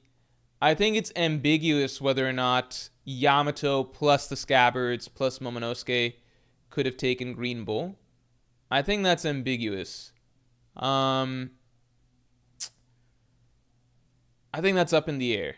I mean, if you swap out Yamato for Odin and then give him back like Ashura Doji, then of course they stomp Green Bull. That's no question. Yeah, because Yamato chooses not to fight, so it's not exactly the same thing. But the scabbards do begin to... Yeah, the scabbards struggle against Green Bull. I think it's up in the air. Like, if Yamato was allowed to help, I wonder if that would be enough to swing the... to turn the tide. I don't know. Yeah, I do think Yamato adds a lot. Kurakami Najimi says more like ambiguous if Yamato can 1v1. No, I don't think Yamato can 1v1 Green Bull. I mean, like, Yamato's the best shot out of everybody there. But Yamato deals like a hard Conqueror's Haki hit, and like it affects Green Bull, and Green Bull's like, that hurt. But I don't think that means that Green Bull just loses to Yamato. You know, Green Bull's also distracted at the same time, having to fight all these other characters.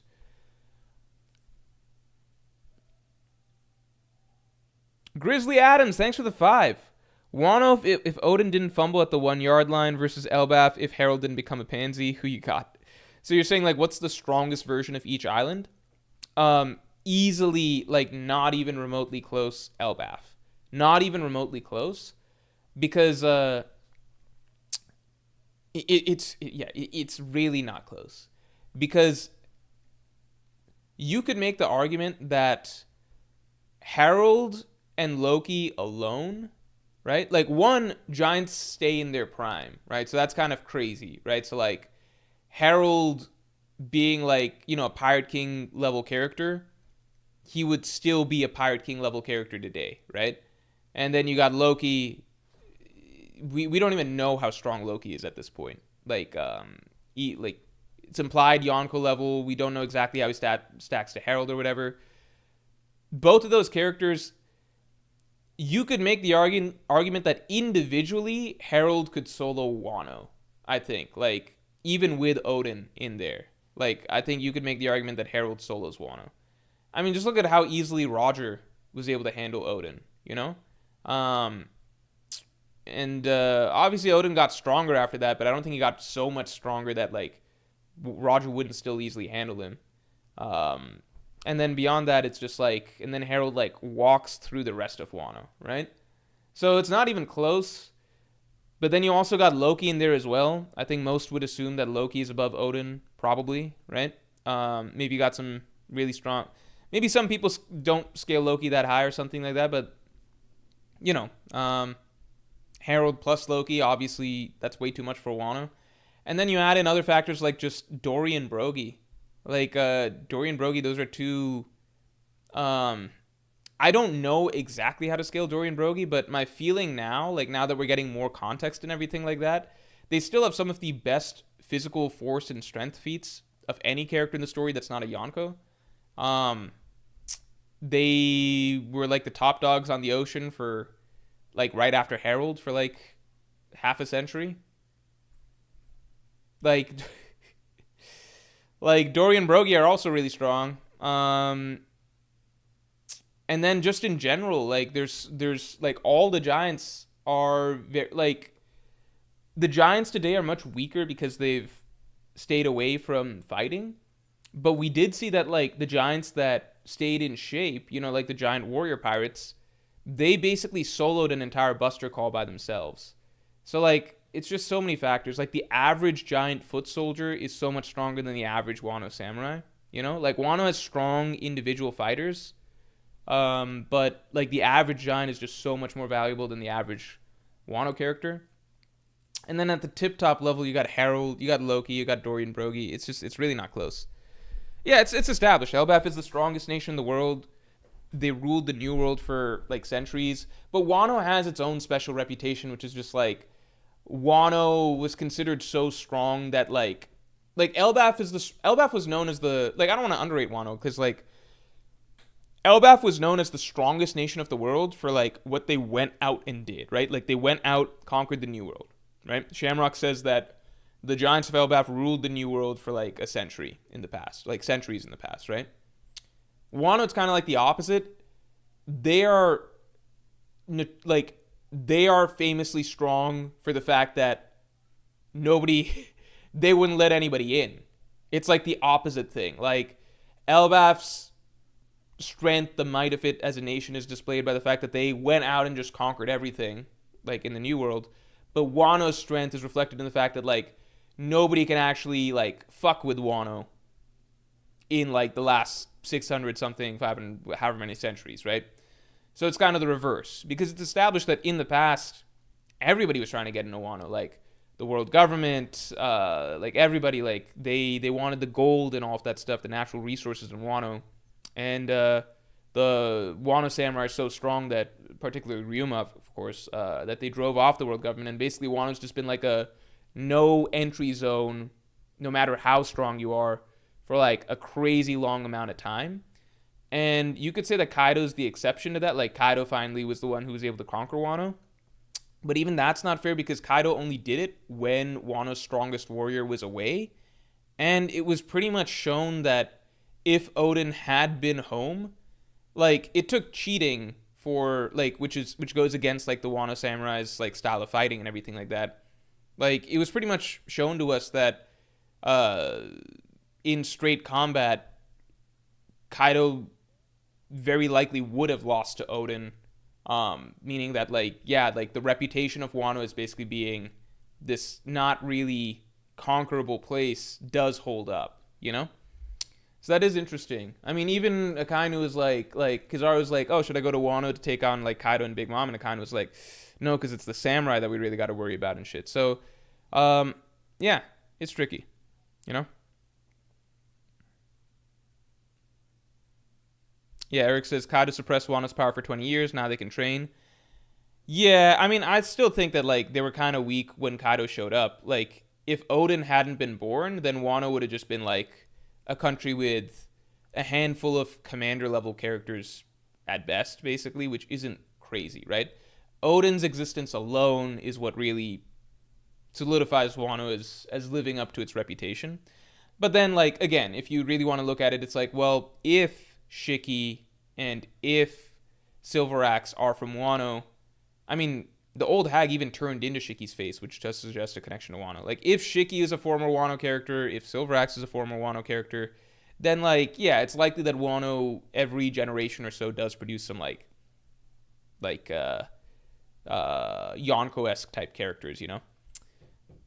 I don't want to get too caught up in the kimono thing, though, because, like, Fujitora, by his whole appearance and, like, just the sword, the sandals, like, all, like, everything about Fujitora seemed to scream Wano, and then Fujitora never turned out to be from Wano, right? So Oda kind of just likes some designs to a certain point. Shiki's an interesting case, though, because Shiki, the old hag, did turn into Shiki, right? So, like, somehow, like, there seems to be some connection there, potentially.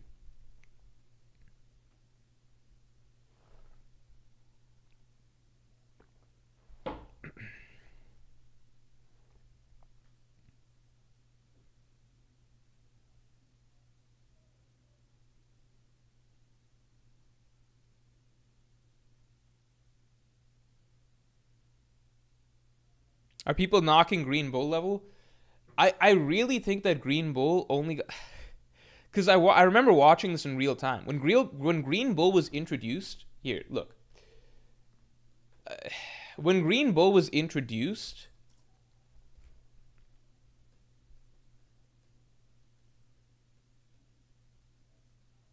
Like this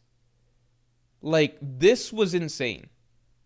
This was insane. Green Bull was introduced just, like, low diffing a Yonko first mate, Yonko second mate level character. Like, that's what he's introduced doing. And then Oda went on break right after this chapter. I think right after this chapter, Oda went on break. So, like, there was a solid month where Green Bull hype was actually off the charts. Like, people were talking so much stuff about Green Bull. Because this just kind of was this was just kind of crazy, considering people, I think, before this felt like Admiral versus First Mate is at least, like, you know, Admiral versus, like, we saw from Marineford, you know, a lot of Admiral versus his commander characters. So people felt like, okay, holy shit, like, Green Bull doing this, that's insane. Some people were saying Green Bull's strongest Admiral, stuff like that. The tricky thing is that, like, Green Bull's, so one, the thing that happened, how to say this? The next thing that Green Bull's doing is that he then takes on all of the scabbards at the same time, which, again, like, that's pretty impressive, because that's basically what Kaido is doing. It's a weaker roster of the scabbards because it's missing, like, Ashura Doji, for example. It's a weaker roster of the scabbards, but still, like, and Inuarashi and Nekomamushi are not in Sulong, so it's not the same, but at the same time, like, Green Bull is handling them, you know? Green Bull is, yeah, like, that's a pretty big deal. And like we see the very next chapter that Green Bull actually successfully, like, he captures all of the scabbards. Like, he can solo the scabbards, right? It all falls apart once Shanks shows up, and then Shanks makes Green Bull shit himself. And then once Shanks makes Green Bull shit himself, the perception just changed a lot, because like the way people just organically remember things is like you remember the biggest thing first and foremost. Like, that's what plants the image in your mind. So everything else kind of just like it loses a lot of weight and mental real estate. So like now I almost never see people mention that Green Bull basically like he solos the scabbards without too much trouble. I never see people mention that. Like, he's captured like, albeit it's a weaker version of the scabbards than Kaido took on, right? Because again, Inuarashi, Nekomamushi not in Sulong, Ashura Doji missing, all that's fine, but he's still fucking captured like this group of scabbards, and he did it without, like, he did it a lot easier than Kaido did, right? So then you got to account for that as well. So I'm not saying Green Bull scales to Kaido, but I'm just saying that like this is an impressive feat. Like, Inuarashi and Nekomamushi are roughly Yonko third commander level. Like, they're close to that. You know, obviously in Sulong they actually are that, but without Sulong they're close to commander level, right? Denjiro, also very strong character. Like, these aren't bums necessarily. They're bums in the grand scheme of things, but Green Bull's handling these characters. Right before this, he just took care of King and Queen. I don't see people talk about how easily Green Bull handled the scabbards. And then the second thing is I've seen people downplay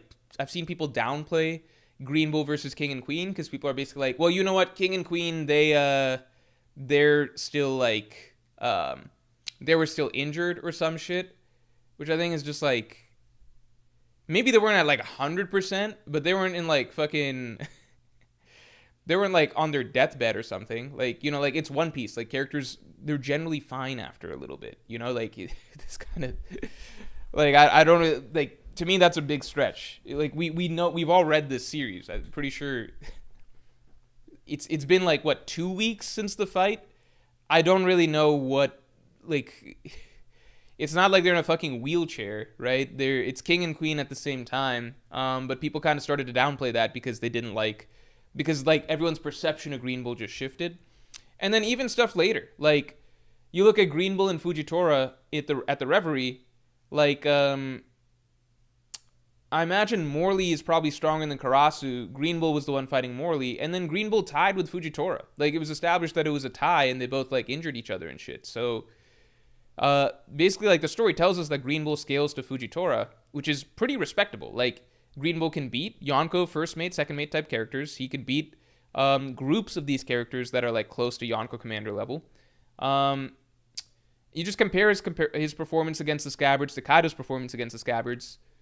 It's not like they're worlds apart. Like, Kaido obviously had to beat more scabbards and like at their best selves, while Green Bull had to fight. Green Bull fought like a weaker version of the scabbards with no Sulong and stuff like that, but Green Bull still handled them much easier than Kaido handled his group. So it's not like Green Bull's like worlds apart from Kaido or something like that in terms of his performance. It's just that the one thing that everybody remembers is just like Green Bull shitting himself from Shanks, because that's the most memorable moment. If you remove that moment and then you just look at Green Bull's resume besides that, it's pretty much the same as every other Admirals. It's like, can you tie with other Admirals? Yes. His feats at the Reverie are basically similar to what the other Admirals were doing at Marine Forward, right? Taking care of King and Queen. That's actually the craziest introduction of almost like any Admiral ever. Just taking care of a first mate and second mate just like that. Albeit maybe not at their 100% best selves, right? Taking care of a bunch of characters who are like close to Yonko commander level, right? Like, that's like Green Bull's whole resume is actually really fucking solid outside of the Shanks scene, but everyone just remembers the Shanks scene. His normal resume is just as good as any other Admirals. I shouldn't say just as good, but his normal resume is like it's like an Admiral type resume. It like makes sense. I would still take Fujitora over Green Bull, but I don't think there's like a big gap or anything. Aether says, or this is a crazy idea, recovery time is inconsistent. That's true, because Zoans actually recover a lot faster than other characters. Thank you for reminding me, Aether.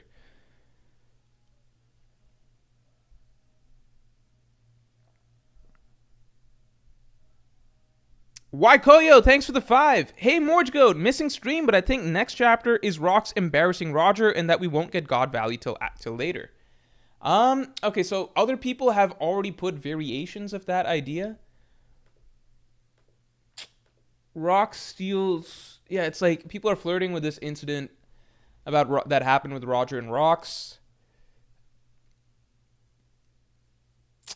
I think I can't really give that to you, you know? He also beat Weevil, says Phase Sway. Yeah, like, Greenbolt's actually got, like, a really fucking... He's got a better resume than Fujitora. It's just that Fujitora doesn't have, like, that Shanks scene against him, if that makes sense. Like, Fujitora hasn't done that much. We just get, like, he's got aura and stuff, and we can see his ability is really broken and everything. But in terms of, like, actually done stuff, like, W's as an Admiral, Greenbolt's got a lot. Like, he's got a good amount. It's just... it's just the Shanks thing makes him really look bad. In a way that no other Admiral has been made to... Because it's not like I think the other Admirals can beat Shanks or whatever. It's more so... It really comes down to an aura thing, right? Like...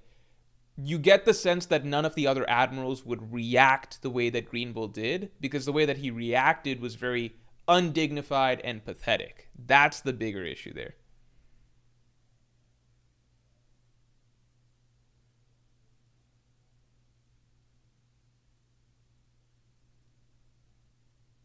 YBO says Greenbolt's most impressive feat is capturing Weevil. I think King and Queen, until we see more from Weevil... I feel like King and Queen might be... Like, I think King and Queen at the same time is a bigger deal.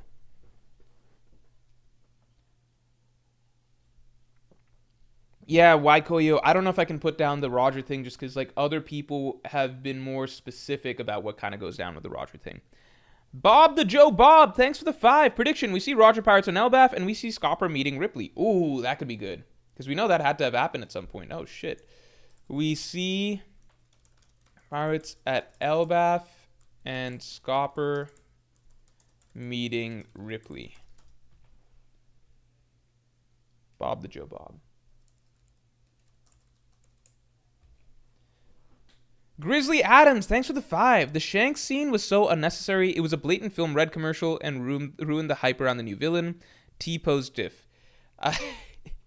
I don't think it was unnecessary because you could say it's just about film red or whatever, but like, Shanks is a very important... Like, Shanks is a significantly more important character in One Piece than Green Bull. Like, way, way, way, way, way more important. So, Oda doing any sort of hype scene for Shanks is ultimately what Oda views as necessary for establishing who this character is in the story. If anything, to me, it's just like...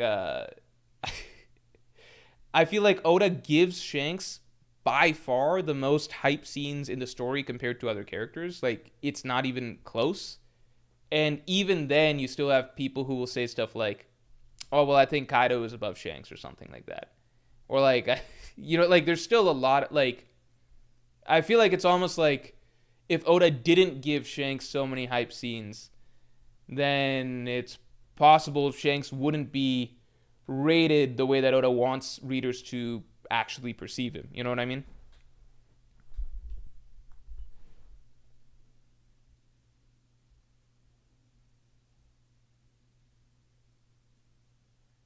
Milkman says Green Bull is unfortunately off the Shanks agenda. Victim of the Shanks agenda, I assume. Not wanting to fight a whole Yonko crew, plus alliances considered to Shanks solo. The problem is that that's not what happened, though. The problem is that Green Bull shit himself before he realized that it was the red-haired pirates. He shit himself from the Conqueror's Haki alone. The moment he felt the Conqueror's Haki, his reaction was, holy shit, who is this? He was terrified. He shit himself the moment he felt just the level of Conqueror's Haki. Then he realized that it's Shanks and the red-haired pirates, and that he needed to back off, for sure. But the reaction right away was just like that. Like the reaction to anonymous Conqueror's Haki of that level is just embarrassing in a way that I don't think Oda would ever embarrass the other admirals.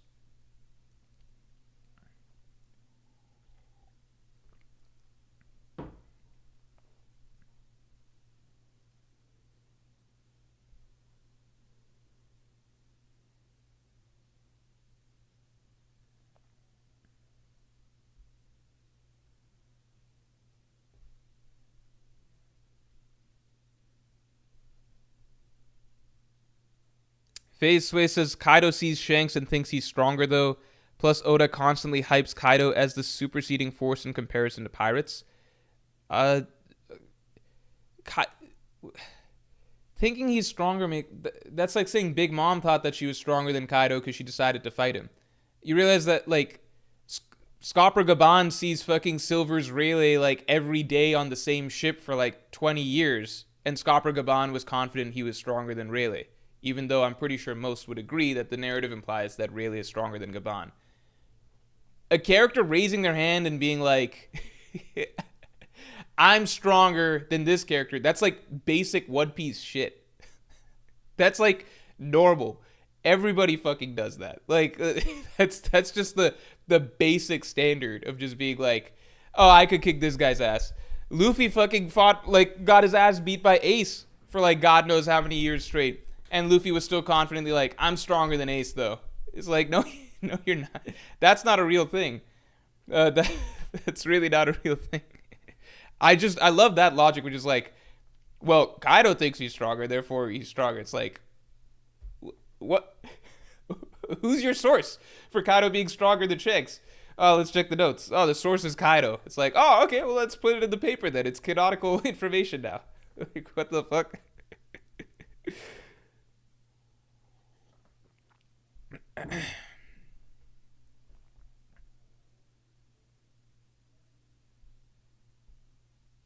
Long Rua, thanks a lot. Blackbeard keeps yapping about how it is his destiny to conquer the world. Imagine if it was actually his brother Buggy who was destined to take it all.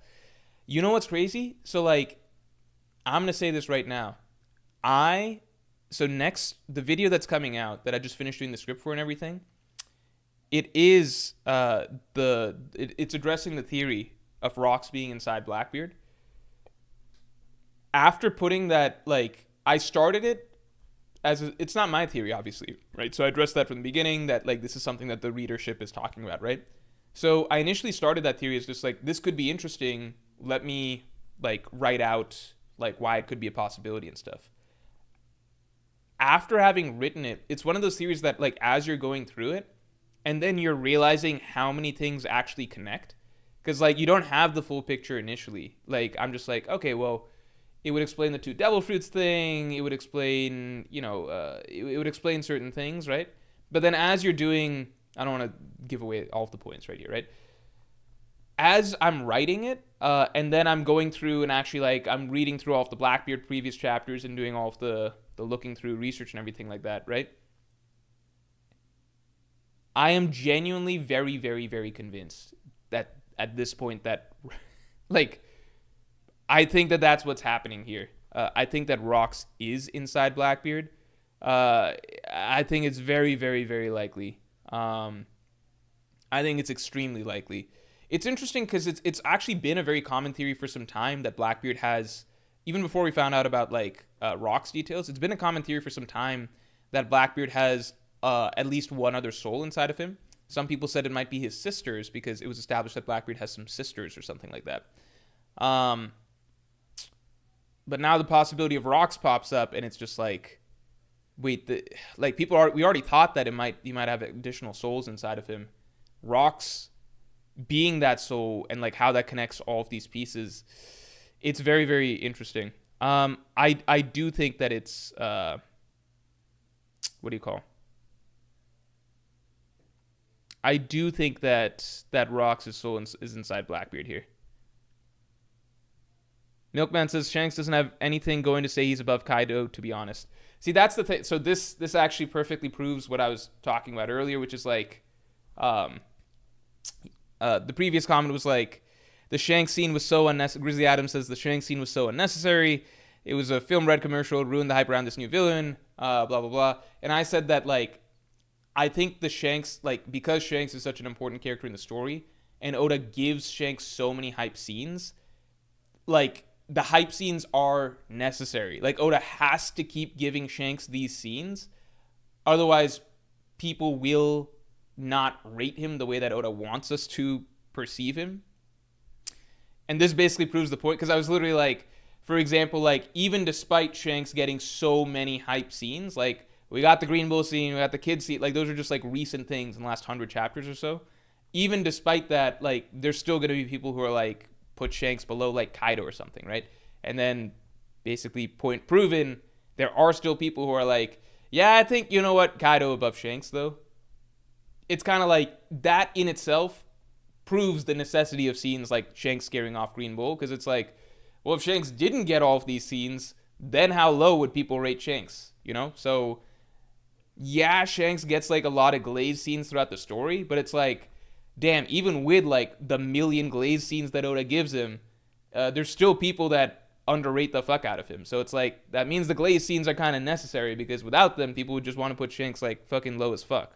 See? So it's kind of like the point is, the point is proven in and of itself. Like, you know, for you it might seem unnecessary. It's like, why do we need another Shanks hype scene? It's like, because if we don't give Shanks enough hype scenes, then like people are gonna rate him even lower than they already do, which just the way it is, you know.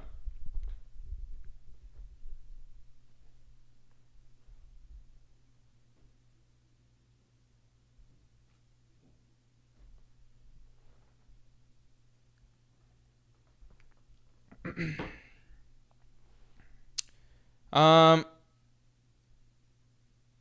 Yeah, so next week, Rock's Pirates video coming out. Rock's video coming out. Rock's talking about Rock's and Blackbeard situation.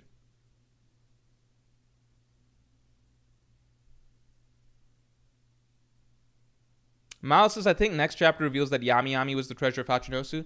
I'm going to put that down because I also believe that devil fruits. I think there's multiple treasures of Hachinosu, and I think that they're potentially all devil fruits.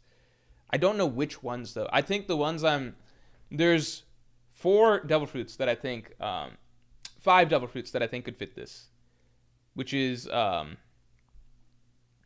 Yami no Mi, Gura Gura no Mi, Nika fruit, Ope Ope no Mi, and then potentially unknown mystery Elbaf giant fruit. We just don't know if the fruit of the legendary fruit of Elbaf is one that we've already seen or not, or if it's something else. So I think those are the 5 fruits I think are possibilities. I personally think that if there's an Elbaf giant fruit at play here, that it might be like a dark Nika fruit, like I've been talking about for some time.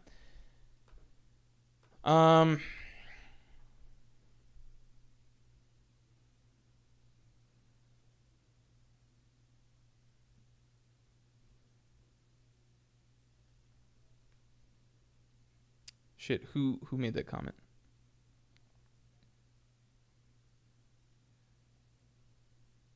Fuck, who made the Yami Yami no Mi comment? I saw it a second ago.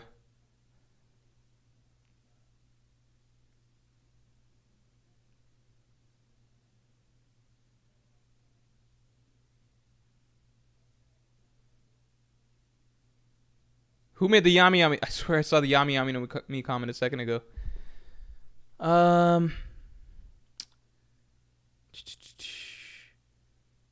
Fuck. Where's the Yami Yami no Mi comment? All this fucking Shanks shit. All this Shanks shit in here. I mean, obviously I prompted that.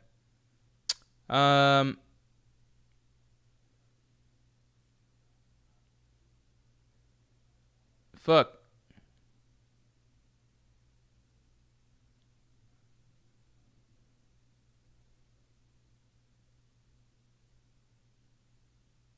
God damn. Somebody made the Yami. Oh, okay. There we go. Miles. I think the next chapter reveals the Yami Yami was the treasure of Hachinosu. Okay, here we go. Fuck, where'd the thing go?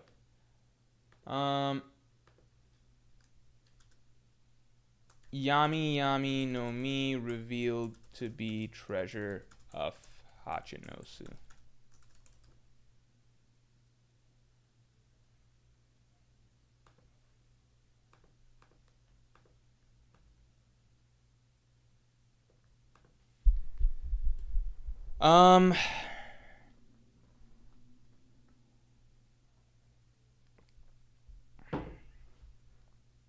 What was I saying? I think it's kind of crazy that anytime Shanks' power scaling and stuff is brought up, for some reason Mihawk discussions come in there as well. There is a problem. There's just a problem. I didn't mention Mihawk. I never said Shanks is top 1 or anything like that. I never even said Shanks versus Mihawk, Shanks stronger than Mihawk, right?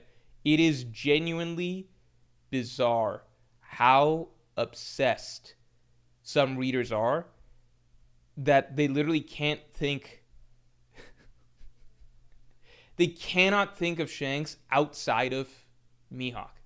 Like, that's all they see. It's just like, Shanks, well, gas Shanks up because Mihawk's stronger. So it's just Mihawk gas. It's Mihawk gas. Or Shanks, he's not that strong because Mihawk's strong. Like, it's genuinely bizarre. It's really, really strange. Draga Humla, what's percent on Wano video? Would you tell us if you quit it? I've not quit it. And I would tell you guys if I quit it, but I've not quit it. Percentage has not changed in like it's like 80%, and that hasn't changed in like the last 2 months, unfortunately. But I'm not quit it. I want to finish it.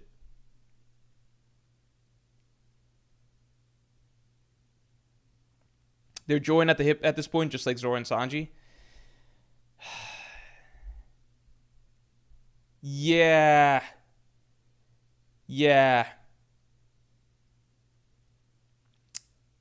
The Zoro Sanji, yeah.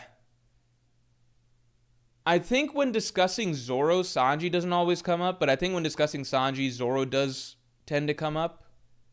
But I think that's because I do think that Sanji fans tend to have to leech off of Zoro to some degree, because it's like a lot of arguments surrounding like how strong Sanji is tend to come down to like not exactly what Sanji himself has done, but rather, well, Zoro has done this, therefore Sanji can also probably do this, which is like, that's just not how you... that doesn't really fly, you know? Like, that doesn't really make sense. Yeah.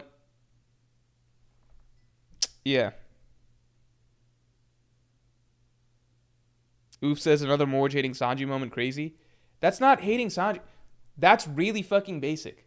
That's really fucking Why is it weird for me to say that, like, I don't think it's weird to make arguments for Sanji being close to, or even like right there with Zoro. I don't think that's weird. But I think you still have to make the argument. That's all I'm saying. Like, I think you still have to make the argument. I don't think you can just use that as an assumed premise and be like, well, Zoro did this, therefore Sanji can also probably do this. I think you actually have to make the argument as to like, well, Zoro did this and this, did this, and this, and Sanji did this, and this. Therefore, Zoro and Sanji are probably pretty close or something, right? Like, I don't think, for example, you can just be like, when people argue Sanji versus King, for example, I think that there's a solid argument for Sanji beating King. But I don't think you can just use the argument that, well, Zoro beat King, therefore Sanji can beat King. Does that make sense? That's all I'm saying. I don't think that's hating Sanji. I think that's literally just...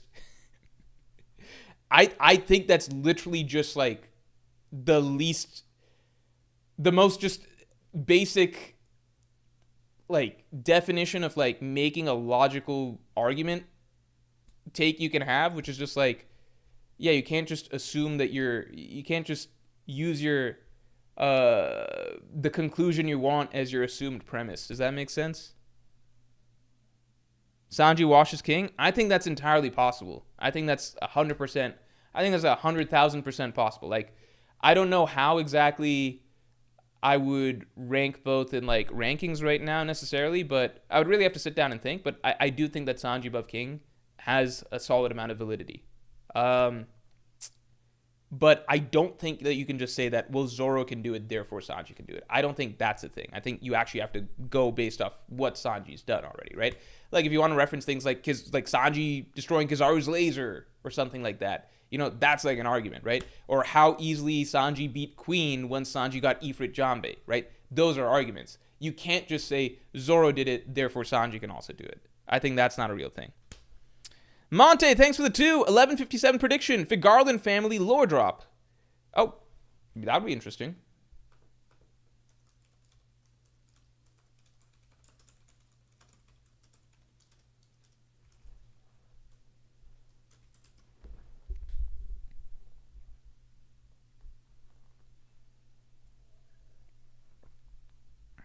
Terrell says, lol, how can Sanji beat King without advanced Conqueror's Haki? Marco is kicking King's ass and making him bleed without advanced Conqueror's Haki. Queen did it. Or sorry, Green Bull did it. Do you think that King beats every character in the story who doesn't have advanced Conqueror's Haki? Do you, do you think King just is your top 30 rankings basically uh like uh what it would be for you? Your top 30 would be something like Luffy in there, Shanks, Mihawk, Dragon, those guys, right? All the Advanced Conquerors Haki users. Then King, and then like all the admirals. Is that how you're? Is that how it? What you think?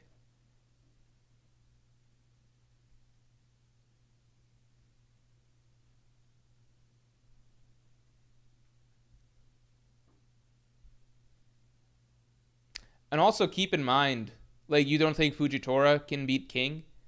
You don't think like Aokiji can beat King, or Kizaru can beat King? Tell me right now you got Kizaru over King. Like I would love to see the logic. Because keep in mind, like it's generally accepted that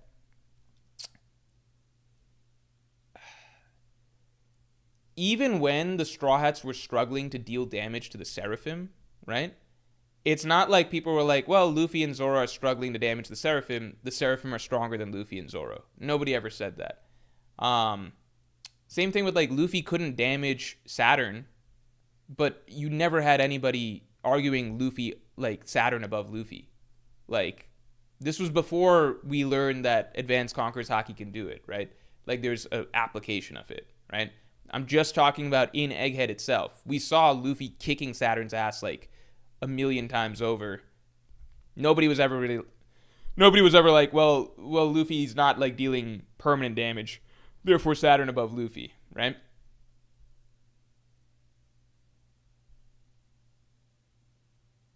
Mr. Saturn Lo-Fi, thanks for the 2. Prediction, we learn about the Galdela Giants. I think that's a good prediction.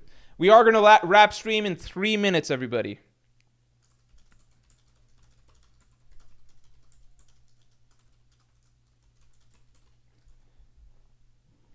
Oh, whoops.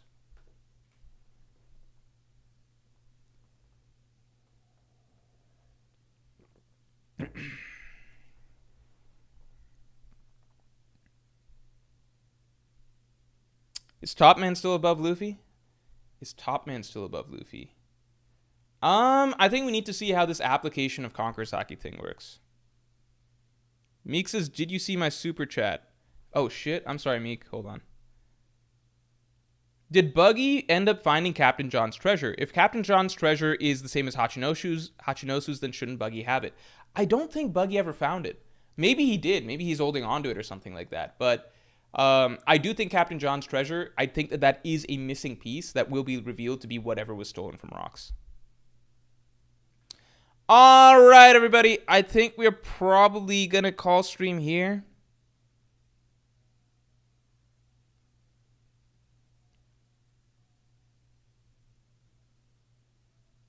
Wait, what? Said Abdo says more. Did you know that Davy Jones was revealed to be a boatswain / deck boss by Robin in chapter 306 and later mentioned again by Oda in SBS volume 38? Unfortunately, it wasn't translated. What? I know that Davy Jones was mentioned in 306 at the start of the Davy back fight. Here, let's read it again. Let's read it again.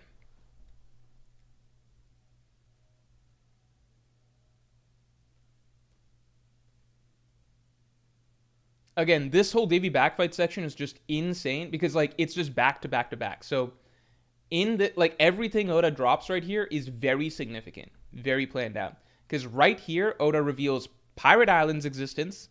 He reveals Davy backfights, obviously, and then he reveals the existence of Davy Jones. And all three things are Rock's setup because Pirate Island was the island that he basically founded, right? Or really turned into a pirate's paradise, right? Davy backfights are how he built his crew, and then Davy Jones, that's basically like what he follows, right? That's his worship, whatever, right? So all three things, like right here, this was not random. Oda really was planning shit for the future with everything he's dropping here for Davy backfight shit. In the name of the great Davy Jones.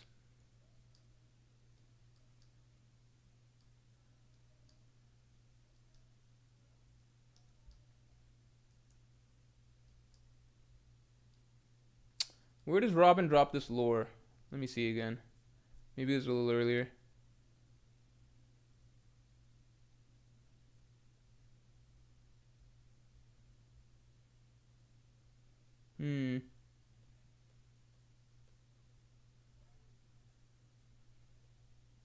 I swear I was just reading this.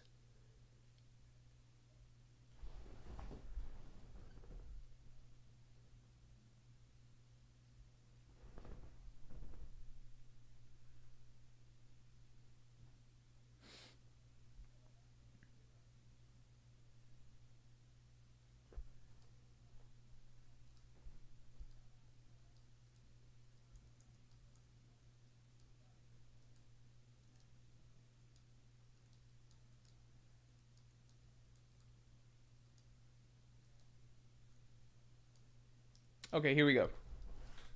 He's a cursed pirate from ancient time that lives under the sea. He is living under the sea. It's a legend. He also takes all the ships and treasure that sink to the floor.